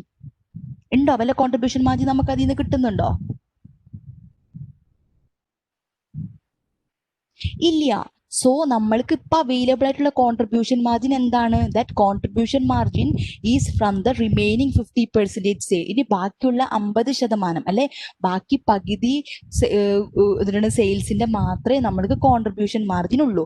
So നമ്മളിപ്പോ കോസ്റ്റിൽ വിറ്റുകൊണ്ടിരിക്കുന്ന പ്രൊഡക്ട്സ് സ്റ്റോപ്പ് ചെയ്യാൻ, അല്ലെങ്കിൽ അതിപ്പോ സ്റ്റോപ്പ് ചെയ്യാൻ തീരുമാനിച്ചിട്ടുണ്ടെങ്കിൽ നമ്മുടെ കോൺട്രിബ്യൂഷൻ മാർജിൻ അഫക്ട് ചെയ്യുന്നില്ല. Because it doesn't provide any contribution margin. അത് കോൺട്രിബ്യൂഷൻ മാർജിൻ പ്രൊവൈഡ് ചെയ്യുന്നില്ല, അല്ലെങ്കിൽ it doesn't had provide any contribution margin yet. അതിൽ നിന്ന് ഒരു കോൺട്രിബ്യൂഷൻ മാർജിനും ഇതുവരെ കിട്ടിയിട്ടില്ല.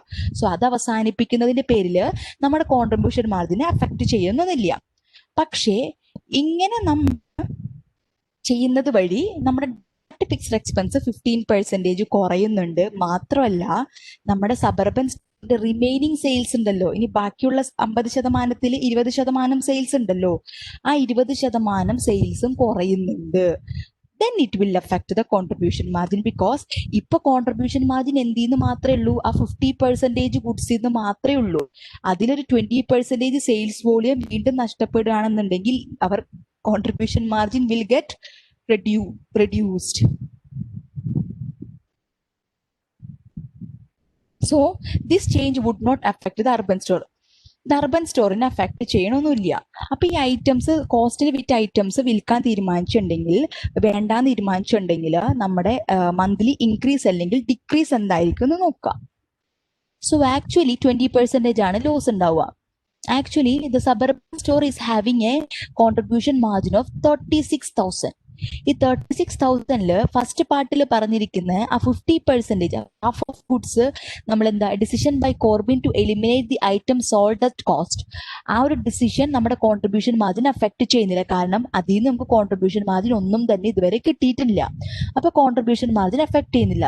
പക്ഷെ രണ്ടാമത്തെ കാര്യം ഉണ്ടല്ലോ, ആ 20% എക്സിസ്റ്റിംഗ് സെയിൽസിന്റെ 20% കൂടെ നഷ്ടമാവുന്നുണ്ടെങ്കിൽ ഇപ്പോഴുള്ള കോൺട്രിബ്യൂഷൻ മാർജിൻ എത്രയാ? 36,000.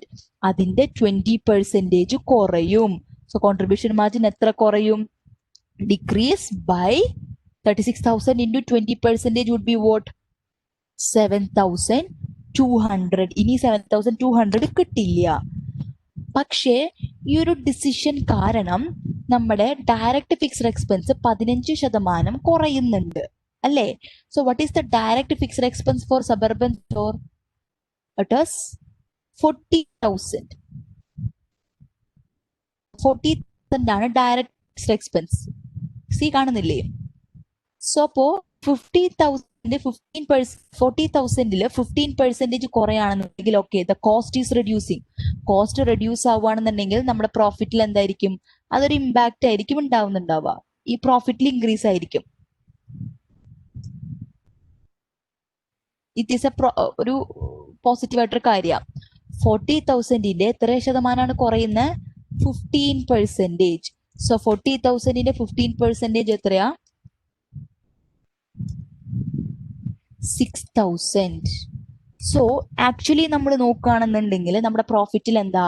പ്രോഫിറ്റ് 6,000 കൂടി 7,000 കുറഞ്ഞു. Actually we are having a decrease in profit. പ്രോഫിറ്റിൽ ഡിക്രീസ് ആണ് ഉണ്ടായിരിക്കുന്നത്. എത്രയാണ്? 7,200 minus 6,000. The decrease in profit is what? You are having a decrease of 1,200. Clear?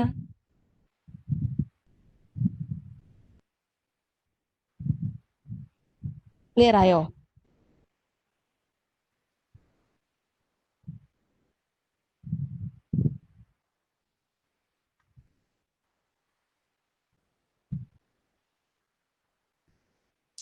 ഒന്നുകൂടെ പറയുമോ? കോൺട്രിബ്യൂഷൻ മാർജിൻ ഒന്നുകൂടെ പറയാം. Okay. So okay. So 1/2 of the suburban stores dollar sales are from items sold at variable cost to attract the customers to store. So ഈ suburban സ്റ്റോറിന്റെ ഇപ്പോഴുള്ള sales ഉണ്ടല്ലോ, ആ സെയിൽസിന്റെ 50% നമ്മൾ variable കോസ്റ്റിൽ തന്നെ വിൽക്കുന്നതാണ്. വിച്ച് മീൻസ് ദാറ്റ് കോസ്റ്റിൽ തന്നെ വിൽക്കുന്നു. നമ്മൾ കോസ്റ്റിൽ തന്നെ വിൽക്കുകയാണെന്നുണ്ടെങ്കിൽ നമ്മൾക്ക് അതിൽ നിന്ന് യാതൊരു കോൺട്രിബ്യൂഷനും കിട്ടുന്നില്ല. So a decision to avoid this, ഈ ഒരു കോസ്റ്റിൽ വിൽക്കുന്ന ഐറ്റംസ് അവോയ്ഡ് ചെയ്യാൻ നമ്മൾ തീരുമാനിച്ചിട്ടുണ്ടെങ്കിൽ നമ്മുടെ കോൺട്രിബ്യൂഷൻ മാർജിൻ അത് അഫക്ട് ചെയ്യുന്നില്ല. കാരണം കോസ്റ്റിൽ തന്നെ വിൽക്കണതിന്റെ പേരിൽ അതിൽ നിന്ന് നമ്മൾക്ക് കോൺട്രിബ്യൂഷൻ മാർജിൻ ഒന്നും കിട്ടുന്നില്ല. And the selling price and the variable cost are equal. Selling price minus variable cost is equal to contribution margin. So when selling price equals variable cost, contribution margin is equal to 0. So അതിൽ നിന്ന് contribution margin ഒന്നും കിട്ടുന്നില്ല. അപ്പോൾ ആ ഒരു ഇപ്പോൾ നമുക്കുള്ള contribution margin ആയിട്ട് 36,000 എന്താണ്? റിമൈനിങ് ഹാഫ് സെയിൽസിൽ നിന്ന് മാത്രമാണ് നമുക്ക് കോൺട്രിബ്യൂഷൻ മാർജിൻ കിട്ടുന്നുള്ളൂ. അപ്പോൾ ഈ കോസ്റ്റിന് വിൽക്കുന്ന പ്രൊഡക്ട്സ് നമ്മൾ എലിമിനേറ്റ് ചെയ്യാൻ തീരുമാനിച്ചാൽ നമ്മുടെ കോൺട്രിബ്യൂഷൻ മാർജിൻ അത് അഫക്ട് ചെയ്യില്ല. കാരണം എന്താ? അതിൽ നിന്ന് കോൺട്രിബ്യൂഷൻ മാർജിൻ ഇതുവരെ ഒന്നും കിട്ടിയിട്ടില്ല. പക്ഷേ അങ്ങനെ ആ പ്രൊഡക്റ്റ് നമ്മൾ എലിമിനേറ്റ് ചെയ്യാൻ തീരുമാനിക്കുകയാണെന്നുണ്ടെങ്കിൽ നമ്മുടെ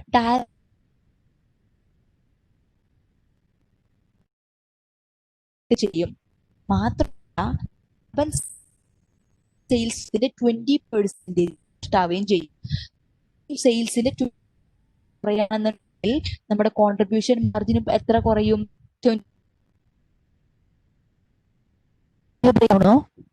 hello, is it clear now? Just a moment, ഒരു മിനിറ്റ്.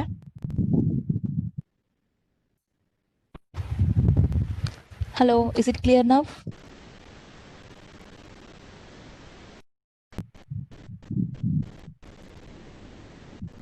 ഓക്കെ. അപ്പോൾ ഈ 20% വീണ്ടും നമ്മുടെ കോൺട്രിബ്യൂഷൻ സെയിൽസ് കുറയുന്നു. സോ ഈ 36,000 എന്ന് പറയുന്നത് എന്താ? അത് 36,000 എന്ന് പറയുന്നത് 50% സെയിൽസിൽ നിന്നുള്ളതല്ലേ? അതെ, യെസ്. റിമൈനിങ് 50% സെയിൽസ് അവൈലബിൾ ആയിട്ടുള്ള 36,000. ആ റിമൈനിങ് 50% സെയിൽസിന് നമ്മൾക്ക് സെയിൽസ് നഷ്ടമാവുകയാണെന്നുണ്ടെങ്കിൽ നമ്മുടെ കോൺട്രിബ്യൂഷൻ മാർജിൻ കുറയില്ലേ? So that is 20% loss of the suburban stores, remaining sales volume will decrease our contribution margin. കാരണം ഈ റിമൈനിങ് ആയിട്ടുള്ള സെയിൽസിൽ നിന്ന് മാത്രമേ നമുക്ക് കോൺട്രിബ്യൂഷൻ മാർജിൻ കിട്ടുന്നുള്ളൂ. അത് കുറയാണെന്നുണ്ടെങ്കിൽ തീർച്ചയായും നമ്മുടെ കോൺട്രിബ്യൂഷൻ മാർജിനും കുറയും. എത്ര കുറയും? 36,000ന്റെ 20% കുറയും. So contribution margin will decrease by 7,200. Fixed expense കുറയുന്നു. കോസ്റ്റ് കുറയുകയാണെങ്കിൽ നമ്മുടെ പ്രോഫിറ്റ് കൂടില്ലേ? എത്രയാ കൂടുക? 15% cost is reducing. So 40,000 into 15%, 6,000 is the amount of cost which is decreasing, which means that 6,000 നമ്മുടെ പ്രോഫിറ്റ് കൂടുന്നുണ്ട്. സോ നമ്മൾ നെറ്റ് എഫക്റ്റ് നോക്കുകയാണെന്നുണ്ടെങ്കിൽ കോൺട്രിബ്യൂഷൻ കുറഞ്ഞു, 7,200 കുറഞ്ഞു, സോ പ്രോഫിറ്റും കുറഞ്ഞു 7,200. കോസ്റ്റ് കുറഞ്ഞു, സോ നമ്മുടെ പ്രോഫിറ്റ് കൂടി, 6,000 കൂടി. So 7,200 less 6,000. So actually our profit is reducing by 1,200. Clear?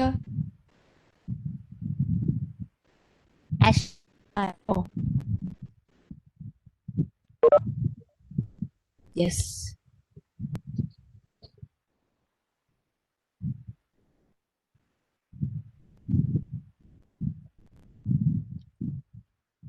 Yeah. Another question. Teen Company recently reviewed the profitability of each of its segments. The company's Western unit projected a loss for the coming period and was shut down. In which one of the following situations would the total company profits of Teen Company decrease after shutting down the Western unit? So Teen Company അതിന്റെ 2 segment ഉണ്ട്. ഒന്ന് ഈ western യൂണിറ്റും eastern യൂണിറ്റും അങ്ങനെ ആയിരിക്കണം. Okay. The company's Western unit projected a loss for the coming period and was shut down. കമ്പനിയുടെ ഒരു വെസ്റ്റേൺ യൂണിറ്റ് അടുത്ത വർഷം ഒരു ലോസ് പ്രൊജക്ട് ചെയ്തു. സോ അവർ ഷട്ട് ഡൗൺ ചെയ്തു, സെഗ്മെന്റ് ഷട്ട് ഡൗൺ ചെയ്തു. In which one of the following situation would the total company profits of Teen Company decrease after shutting down the Western unit? ഈ western unit shut down ചെയ്തിട്ടുണ്ടെങ്കിൽ താഴെ പറയുന്ന ഏത് സിറ്റുവേഷനിലായിരിക്കും കമ്പനിയുടെ total profit decrease ആവുക, കുറയുന്നുണ്ടാവുക? First, Western unit's projected loss was less than the allocated home office cost.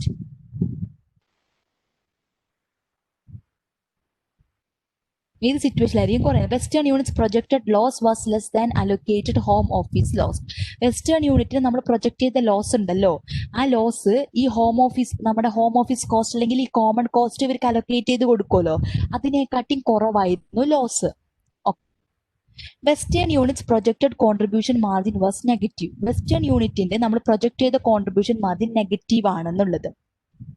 Western units inventory was transferred to another division. Western യൂണിറ്റ്സിന്റെ inventory നമ്മൾ മറ്റൊരു ഡിവിഷനിലോട്ട് ട്രാൻസ്ഫർ ചെയ്തു. Next, western units projected fixed cost were eliminated. Projected fixed cost eliminate ചെയ്തു. ഇതിൽ ഏത് സിറ്റുവേഷനിലാണ് നമ്മുടെ കമ്പനിയുടെ ടോട്ടൽ പ്രോഫിറ്റ് ഡിക്രീസ് ആവുന്നുണ്ടാവുക? Okay, can you give me an answer?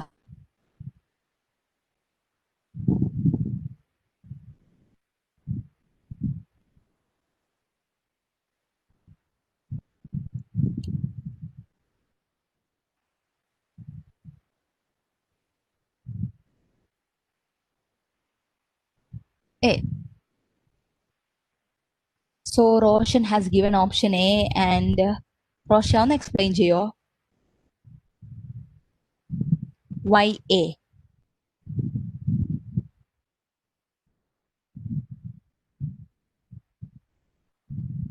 എന്തുകൊണ്ടേ?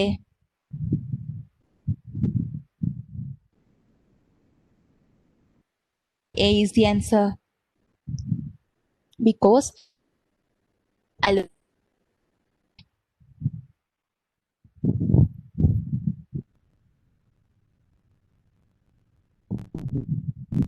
we will have to allocate this to other segment. മറ്റ് സെഗ്മെന്റിന് കൂടെ allocate ചെയ്യുമ്പോൾ മറ്റ് സെഗ്മെന്റും കൂടെ allocate ചെയ്യുമ്പോൾ okay one of the reason okay almost എടുത്തെത്തി. Okay let's discuss the other B C D discuss ചെയ്യാം എന്നിട്ട് എന്തുകൊണ്ട് എ എന്ന് പറയാം. Western units projected contribution margin was negative. Western യൂണിറ്റ്സിന്റെ നമ്മൾ പ്രൊജക്ട് ചെയ്ത കോൺട്രിബ്യൂഷൻ മാർജിൻ നെഗറ്റീവ് ആണ്. അതായത് കോൺട്രിബ്യൂഷൻ മാർജിൻ നെഗറ്റീവ് ആണെങ്കിൽ സെയിൽ വിൽക്കുന്നതേ തന്നെ നെഗറ്റീവ് പ്രോഫിറ്റ് ലോസ് ആണ്. സോ സെയിലിൽ നമ്മൾക്ക് യാതൊരു കോൺട്രിബ്യൂഷനെ കിട്ടുന്നില്ല. സോ നമ്മുടെ ഇനിയിപ്പോ വെസ്റ്റേൺ യൂണിറ്റ്സ് നമ്മൾ ഷട്ട് ഡൗൺ ചെയ്തിട്ടുണ്ടെങ്കിൽ ഈ കാരണം കൊണ്ട് ഷട്ട് ഡൗൺ ചെയ്തിട്ടുണ്ടെങ്കിൽ നമ്മുടെ പ്രോഫിറ്റ് എന്തായിരിക്കും കൂടത്തുള്ളൂ, ടോട്ടൽ പ്രോഫിറ്റ് കൂടത്തുള്ളൂ. കാരണം വെസ്റ്റേൺ യൂണിറ്റ്സ് കണ്ടിന്യൂ ചെയ്യുകയാണെന്നുണ്ടെങ്കിൽ അതിന്റെ സെയിൽസിൽ തന്നെ നമ്മൾക്ക് നെഗറ്റീവ് കോൺട്രിബ്യൂഷനാണ്. സെയിൽസിൽ തന്നെ നമുക്ക് യാതൊരു പ്രോഫിറ്റും കിട്ടുന്നില്ല. സോ മറ്റ് കോസ്റ്റുകളും കാര്യങ്ങളൊക്കെ നമ്മൾ കുറയ്ക്കുകയാണെന്നുണ്ടെങ്കിൽ നമ്മൾക്ക് അതിൽ നിന്ന് വീണ്ടും ലോസ് ഉണ്ടാവുള്ളൂ. So when you shut down this western division, your profits will increase because western unit സെയിൽസിൽ നിന്ന് കോൺട്രിബ്യൂഷൻ ഇല്ല. സോ അത് സെയിൽസിൽ നിന്ന് നമുക്ക് ലോസ് ആണ്. ആ ലോസും കൂടെ മറ്റു യൂണിറ്റ്സിൽ ബെയർ ചെയ്യേണ്ടി വരുന്നുണ്ട്. So if the contribution margin is negative, it is better to shut down the decision. ആ ഷട്ട് ഡൗൺ ചെയ്തിട്ടുണ്ടെങ്കിൽ നമ്മൾക്ക് പ്രോഫിറ്റേ ഉണ്ടാവത്തുള്ളൂ. കാരണം മറ്റ് ഡിവിഷൻസ് കൂടെ ഈ നെഗറ്റീവ് കോൺട്രിബ്യൂഷൻ മാർജിൻ അബ്സോർബ് ചെയ്യേണ്ടി വരും. ഇനി അതിന്റെ ആവശ്യമില്ല. Next, western unit inventory was transferred to another division. Western unit close ചെയ്തപ്പോൾ എന്ത് ചെയ്തു, ഈ ഇൻവെന്ററി മറ്റു യൂണിറ്റിന് ട്രാൻസ്ഫർ ചെയ്ത് കൊടുത്തു. സോ അവർക്ക് എന്ത് ചെയ്തു, കോസ്റ്റ് കുറച്ചു, അല്ലെങ്കിൽ അവർക്ക് കൂടുതൽ സെയിൽസ് ഉണ്ടാക്കാൻ വേണ്ടി പറ്റും. അപ്പൊ ഇൻവെന്ററി അവർക്ക് അവൈലബിൾ ആണല്ലോ. Means when you transfer this inventory to other division, നമ്മൾക്ക് എന്താ വലിയ കോസ്റ്റിലൊന്നായിരിക്കും ട്രാൻസ്ഫർ ചെയ്യുന്നുണ്ടാവുക. സോ അവരുടെ കോസ്റ്റ് കുറവായിരിക്കും. കോസ്റ്റ് കുറവായതിന്റെ പേരിൽ പ്രോഫിറ്റ്സും കൂടുതലായിരിക്കും. Western units projected fixed cost were eliminated. Western യൂണിറ്റ്സിന്റെ നമ്മൾ പ്രൊജക്ട് ചെയ്ത ഫിക്സ്ഡ് കോസ്റ്റ് എലിമിനേറ്റ് ചെയ്യുകയാണെന്നുണ്ടെങ്കിൽ നമ്മുടെ പ്രോഫിറ്റ്സ് കൂടുള്ളൂ. കാരണം ഫിക്സ്ഡ് കോസ്റ്റ് എലിമിനേറ്റ് ചെയ്തിട്ടുണ്ടെങ്കിൽ അവർ പ്രോഫിറ്റ്സ് വിൽ ഇൻക്രീസ്. ബിക്കോസ് ഇനി ആ ഫിക്സ്ഡ് കോസ്റ്റ് കൂട്ടേണ്ട ആവശ്യമില്ല. പക്ഷേ ഏത് സിറ്റുവേഷനിലാണ് നമ്മുടെ പ്രോഫിറ്റ് ഡിക്രീസ് ആവുന്നുണ്ടാവുക, വെസ്റ്റേൺ യൂണിറ്റ്സിന്റെ projected loss allocated home office കോസ്റ്റിനെക്കാട്ടും കുറവാണ്. അതായത് ആ ഹോം ഓഫീസ് കോസ്റ്റ് അലൊക്കേറ്റ് ചെയ്യുന്നതിന് മുന്നേ നമ്മൾക്ക് പ്രോഫിറ്റ് ആയിരുന്നു. ഈ ഹോം ഓഫീസ് കോസ്റ്റ് അലൊക്കേറ്റ് ചെയ്തപ്പോൾ നമ്മുടെ ലോസ്, സപ്പോസ് ഒരു എക്സാമ്പിൾ ഞാൻ പറഞ്ഞുതരാം. Before home office cost profit ഇട്ടാം, അല്ലെങ്കിൽ ബിഫോർ ഹോം ഓഫീസ് കോസ്റ്റ് നമ്മുടെ പ്രോഫിറ്റ് ഒരു 10,000 ആണെന്ന് വിചാരിക്കാം. ഹോം ഓഫീസ് കോസ്റ്റ് എത്രയാണ്, ഹോം ഓഫീസ് കോസ്റ്റ് ഒരു 12,000 ആണ്. സോ എന്താണ്, നമുക്ക് ലോസ് ആണ് ഉണ്ടായിരുന്നത്. എത്ര ലോസ്, 2,000 ലോസ് ഉണ്ടായി. So here our projected loss is less than our allocated home office cost. എന്തുകൊണ്ടാണ് ഈ 2,000 ലോസ് നമുക്ക് വന്നത്? ഈ ഹോം ഓഫീസ് കോസ്റ്റ് നമ്മൾ ഇവിടെ അലൊക്കേറ്റ് ചെയ്ത് കൊടുത്തതിന്റെ പേരിലാണ് നമ്മൾക്കിവിടെ 2,000 ലോസ് ആയിട്ട് വന്നത്. ആ ഹോം ഓഫീസ് കോസ്റ്റ് അലൊക്കേറ്റ് ചെയ്തില്ലെങ്കിൽ നമ്മൾക്ക് 10,000 പ്രോഫിറ്റ് ഉണ്ടാവില്ലേ? ഈ ഹോം ഓഫീസ് കോസ്റ്റ് നമ്മുടെ റെലവെന്റ് കോസ്റ്റ് ആണോ? അല്ല, ഇറലവെന്റ് കോസ്റ്റ് ആണ്. കാരണം എന്താ, അത് കമ്പനിയുടെ മൊത്തമായിട്ടുള്ള കോസ്റ്റ് ആണ്. ഈ ഒരു പർട്ടിക്കുലർ ഡിവിഷന് കൊണ്ട് മാത്രം വരുന്ന കോസ്റ്റ് അല്ല. സോ ഇൻ ദി സിറ്റുവേഷൻ, ഇപ്പോ ഈ ഒരു സിറ്റുവേഷനിൽ നമ്മൾ ഈ ഒരു വെസ്റ്റേൺ യൂണിറ്റ്സിന്റെ പ്രോഫിറ്റ്, വെസ്റ്റേൺ യൂണിറ്റ് ഡിസ്കണ്ടിന്യൂ ചെയ്യാണെന്ന് വിചാരിക്കും. ഡിസ്കണ്ടിന്യൂ ചെയ്യുമ്പോൾ നമ്മൾ ഇതിന്റെ റെലവെന്റ് കോസ്റ്റ് ഒക്കെ എടുക്കുമ്പോൾ സെഗ്മെന്റ് കോൺട്രിബ്യൂഷൻ മാർജിൻ പോസിറ്റീവായിട്ട് കിട്ടും. പോസിറ്റീവായിട്ട് കിട്ടുമ്പോൾ വാട്ട് വിൽ ഹാപ്പൻ, നമ്മുടെ കമ്പനിയുടെ ഓവറോൾ പ്രോഫിറ്റ് കുറയാണ് ചെയ്യുന്നത്.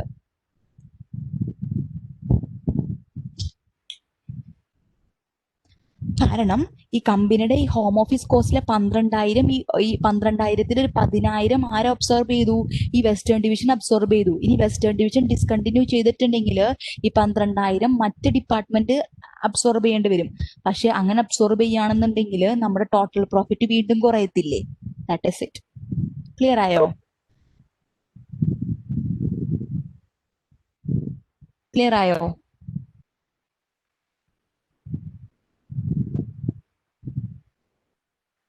Yes.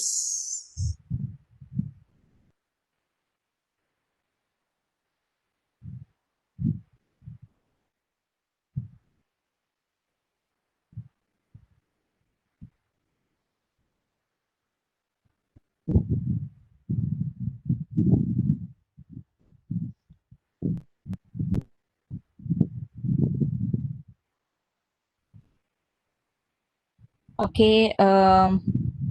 Before moving on this question, just 3 minutes. I will be back.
Okay, so discussing about this question. See, question നമ്മൾ മുന്നേ ഡിസ്കസ് ചെയ്ത ക്വസ്റ്റ്യൻ തന്നെയാണ്. So nothing different, but let's discuss it again. Hermo company has just completed a hydroelectric plant at a cost of $21 million. The plant will provide the company's power needs for the next 20 years. Hermo will use only 60% of the power output annually. At this level of capacity, Hermo's annual operating cost will amount to $1,800,000, of which 80% are fixed. Quigley Company currently purchases its power from MP Electric at an annual cost of $1,200,000. Hermo could supply this power, thus increasing output of the plant to 90% of capacity. This would reduce the estimated life of the plant to 14 years. Question 39. Question. If Hermo decides to supply power to Quigley, it wants to be compensated for the decrease in the life of the plant and the appropriated variable cost. What? It wants to be compensated for the decrease in the life of the plant and appropriate variable cost. Hermo has decided that the charge for the decreased life should be based on the original cost of the plant, calculated on a straight line basis. The minimum annual amount that Hermo would charge Quigley would be. So Hermo company ആണ് they have ഒരു hydroelectric plant ഉണ്ട്. So the cost of this plant is 21 million. So the plant is able to provide the power needs of the company for next 20 years. But Hermo will only be using 60% of the power. ആ ഒരു പ്ലാന്റിന്റെ കപ്പാസിറ്റിയുടെ 60% capacity മാത്രമേ use ചെയ്യുന്നുള്ളൂ. At this level of capacity, Hermo's operating cost is what? 1,800,000. അതിൽ 80% fixed ആണ്. Quigley Company currently purchasing power from MP Electric. Currently purchasing the power from MP Electric by paying a cost of 1,200,000. So Hermo could supply this Quigley power. Supply ചെയ്യാം. So അങ്ങനെ supply ചെയ്യുകയാണെന്നുണ്ടെങ്കിൽ currently Hermo is operating at 60% capacity. In order to supply power to Quigley Company, Hermo needs to operate at what? 90% capacity. Operate ചെയ്യുന്ന capacity കൂട്ടേണ്ടി വരും. This would reduce the estimated life of the plant to 14 years. അങ്ങനെ നമ്മൾ 90% കപ്പാസിറ്റിയിലോട്ട് work ചെയ്യാൻ തീരുമാനിച്ചാൽ later the capacity of the plant was 20 years, but now due to working it at 90% capacity, the life of the plant will get reduced to what? 14 years. So Hermo is decides to supply power to Quigley. So for that Hermo needs to be compensated. ഒരു variable cost ഉണ്ട്. Cost എന്തായാലും meet ചെയ്യാൻ വേണം. At the same time there is a decrease in the life of the plan. 20 years plan life ഉണ്ടായത് 14 years ആയിട്ട് കുറഞ്ഞു. So they have to be Hermo needs to be compensated for the decrease in the life of the plant. ആ decrease നമ്മൾ straight line ബേസിസിൽ original കോസ്റ്റിലാണ് കണ്ടുപിടിക്കുന്നുണ്ടാവുക. So ഇങ്ങനെയാണെങ്കിൽ what should be the minimum annual amount that Hermo would charge Quigley would be? Okay, അപ്പൊ ആ minimum എമൗണ്ടിൽ എന്തൊക്കെ അടങ്ങിയിരിക്കണം? ഓൾറെഡി അവർ പ്രൊവൈഡ് ചെയ്തിട്ടുണ്ട്. ദറ്റ് മിനിമം ഒരു സ്പെഷ്യൽ ഓർഡർ പോലെയാണ്. മിനിമം പ്രൈസിൽ എന്തൊക്കെ അടങ്ങിയിരിക്കും? Minimum price should include the variable cost plus decrease in the life of plant അല്ലേ? ഇത് രണ്ടും അതിൽ അടങ്ങിയിരിക്കണം. ഫസ്റ്റ് നമ്മൾക്ക് വേരിയബിൾ കോസ്റ്റ് എത്രയാന്ന് നോക്കാം. സോ വേരിയബിൾ കോസ്റ്റ് മീൻസ് എത്രയാണ് ഹെർമോക്ക് പവർ സപ്ലൈ ചെയ്യാൻ വേണ്ടത് നോക്കാം. കറന്റ് ഈ ഹെർമോയുടെ ആനുവൽ ഓപ്പറേറ്റിംഗ് കോസ്റ്റ് എത്രയാണ്? 1,800,000 ഓപ്പറേറ്റിംഗ് കോസ്റ്റ്. It is 1,800,000. അതില് എത്രയാണ് ഫിക്സഡ്? 80% ഫിക്സഡും 20% വേരിയബിളുമാണ്. സോ വേരിയബിൾ പാർട്ട് എത്രയാണ്? What is the variable part? 1,800,000 into 20% എത്രയായിരിക്കും? 360,000. സോ ഈ 360,000 വേരിയബിൾ പാർട്ട് നമ്മൾ എത്ര ഓക്കെ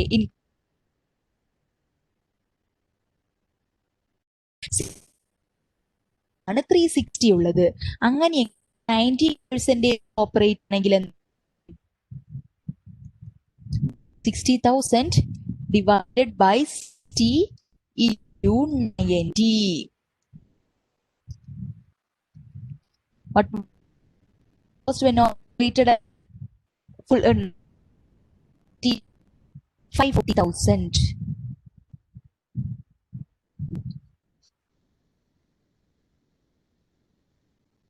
അല്ലേ?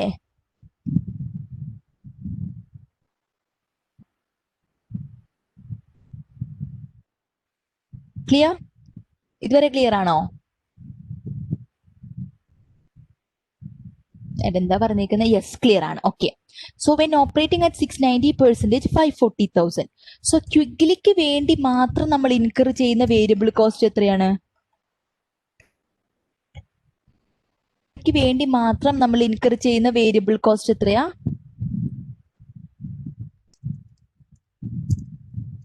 അറ്റ് 540,000 ആണ് 90% കപ്പാസിറ്റിയിൽ ഓപ്പറേറ്റ് ചെയ്യുമ്പോൾ. നമ്മൾ 60% 360,000 ആണ്. So 540,000 minus 360,000, 180,000 is the cost applicable for 30. ഇനി നിങ്ങൾ ചോദിക്കും 60% അല്ലേ ഇവിടെ ഓപ്പറേറ്റ് ചെയ്യുന്നത്, അപ്പൊ 90% ഓപ്പറേറ്റ് ചെയ്യുമ്പോൾ 30% എടുത്താൽ പോരെ എന്ന് ചോദിക്കും. സോ 30% അല്ല എടുക്കേണ്ടത്, ഇത് പെർസെൻറ്റേജ് ടേംസിലാണ് തന്നിരിക്കുന്നത്. സോ 60% ഓപ്പറേറ്റ് ചെയ്യുമ്പോൾ 360,000ഉം 90% ഓപ്പറേറ്റ് ചെയ്യുമ്പോൾ നമ്മൾക്ക് 540,000 ആണെന്നുണ്ടെങ്കിൽ ആ ക്വിഗ്ലിക്ക് വേണ്ടിയാണ് നമ്മൾ 60ൽ നിന്ന് 90% ആയിട്ട് ചെയ്യുന്നത്. സോ ആ 30% ഓപ്പറേറ്റ് ചെയ്യുന്നതിന് മാത്രം ആപ്ലിക്കബിൾ ആയിട്ടുള്ള കോസ്റ്റ് എത്രയാ? Yes, compute for this. 90%ന്റെ കോസ്റ്റും കമ്പ്യൂട്ട് ചെയ്യാം, 60%ന്റെ കോസ്റ്റും കമ്പ്യൂട്ട് ചെയ്യാം.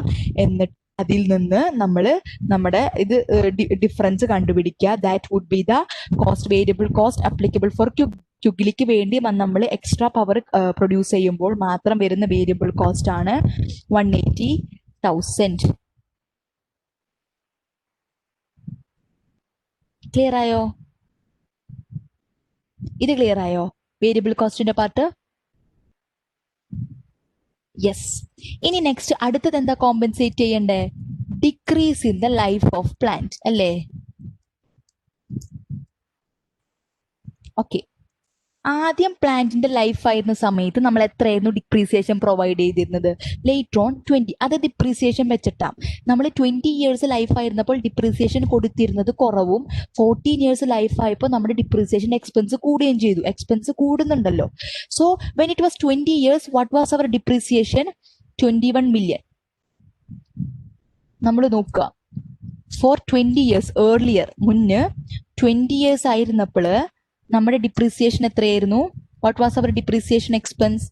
21 million divided by 20. What was it? 1,50,000 അല്ലേ? ഇനി ഇപ്പൊ നമ്മുടെ ലൈഫ് എത്രയായി? 14 ഇയേഴ്സ് ആയിട്ട് മാറി. 14 ഇയേഴ്സ് ആയിട്ട് മാറിയപ്പോൾ നമ്മുടെ ഡിപ്രീസിയേഷൻ എക്സ്പെൻസ് എത്രയായി? 21 million divided by 14. What was it? 1,500,000 ആയിട്ട് മാറി അല്ലേ? സോ ആക്ച്വലി നമുക്ക് മാത്രമായിട്ട് പ്രൊഡ്യൂസ് ചെയ്തിരുന്നപ്പോൾ 1,50,000 ഡിപ്രീസിയേഷൻ എക്സ്പെൻസ് കൊടുത്താൽ മതി. ഇപ്പൊ ക്വിഗ്ലിക്കും വേണ്ടി പ്രൊഡ്യൂസ് ചെയ്യുന്നത് കൊണ്ട് നമ്മുടെ ഡിപ്രീസിയേഷൻ എക്സ്പെൻസ് എത്രയായി? 1,500,000 ആയിട്ട് കൂടി. So there is a depreciation expense എത്രയാണ് കൂടുന്നുണ്ടായിരുന്നത്? 1,500,000 മൈനസ് 1,050,000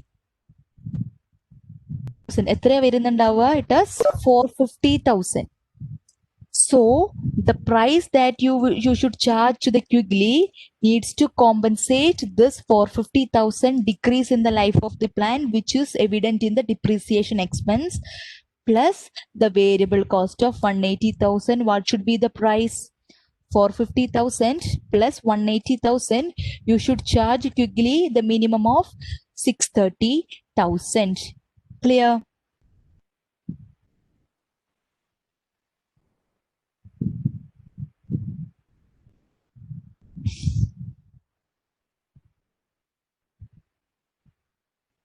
Yes.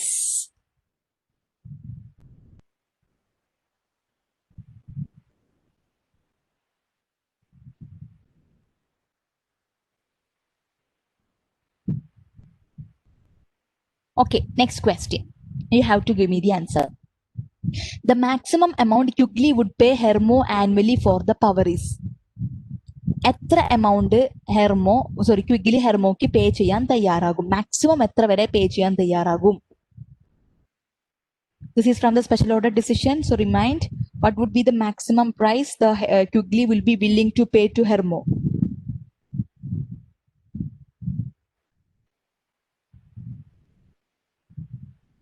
Yes. CO. അതൊക്കെ കണ്ടോ option. Okay, right. 1,200,000 or because ഈ 1,200,000 MP ഇലക്ട്രിക്കിൽ നിന്ന് ക്യുഗിലിക്ക് പവർ മേടിക്കാം. ഇനിയിപ്പോ ഈ ഹെർമോയിൽ നിന്ന് പേടിക്കാൻ തയ്യാറായാലും മാക്സിമം എത്ര വരെ കൊടുക്കുള്ളൂ? 1,200,000. ഇഫ് 1,200,000 കൂടുതൽ ഹെർമോ ഡിമാൻഡ് ചെയ്യുകയാണെങ്കിൽ Quigley will not be willing to buy, because Quigley could acquire this power from MP electric at a cost of 1,200,000. അതിൽ കൂടുതലായിട്ട് ക്യുഗ്ലി കൊടുക്കാൻ തയ്യാറാവില്ല. സോ മാക്സിമം പ്രൈസ് എത്രയെ പേ ചെയ്യാൻ തയ്യാറാവുള്ളൂ? 1,200,000. Clear with equation?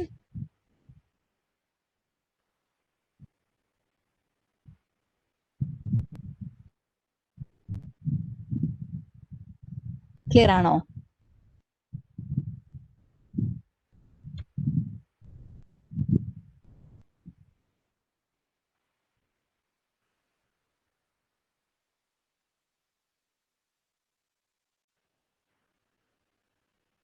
Investment decisions ആ ഭാഗം കഴിഞ്ഞുണ്ട്.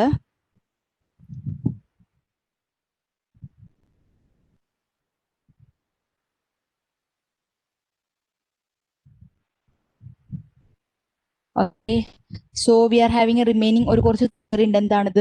യെസ്റ്റർഡേ നമ്മൾ സ്റ്റാർട്ട് ചെയ്തു. Perfect competition, monopoly, monopolistic competition, oligopoly and law of diminishing marginal returns എന്ന് പറഞ്ഞിട്ടൊരു ചെറിയ തിയറി പോർഷൻ ഇതുണ്ട്. അത് നമ്മൾ നാളെ എടുക്കാം. നാളെ means I think day after tomorrow U will be having class. So day after tomorrow we will B taking that portion.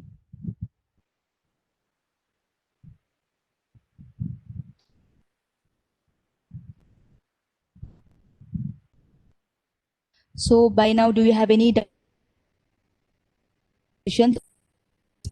You could ask me now. 2 minutes under doubts എന്തെങ്കിലും ഉണ്ടെങ്കിൽ ചോദിക്കാം.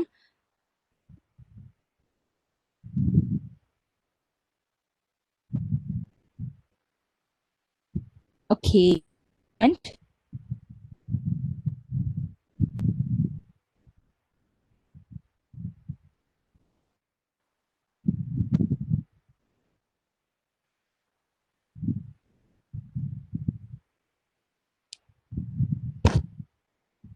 doubts ഒന്നുമില്ല?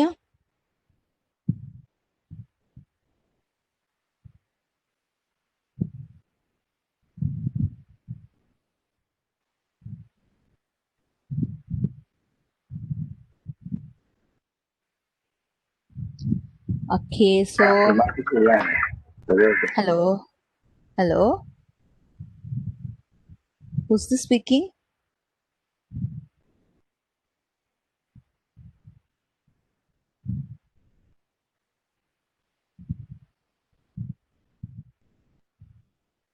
Okay, so just a moment. So okay, attendance ഒക്കെ എടുത്തു. So let's wind up our today's class. See you all in the next class. Till then, നമ്മൾ എടുത്ത portions ഒക്കെ ഒന്ന് റിവൈസ് ചെയ്യുക, ക്വസ്റ്റ്യൻസ് ഒക്കെ ഒന്ന് വർക്ക്ഔട്ട് ചെയ്യാൻ വേണ്ടിയിട്ടൊക്കെ നോക്കാട്ടോ. So see you all in the next class. Till then, good evening everyone and all the best. Thank you.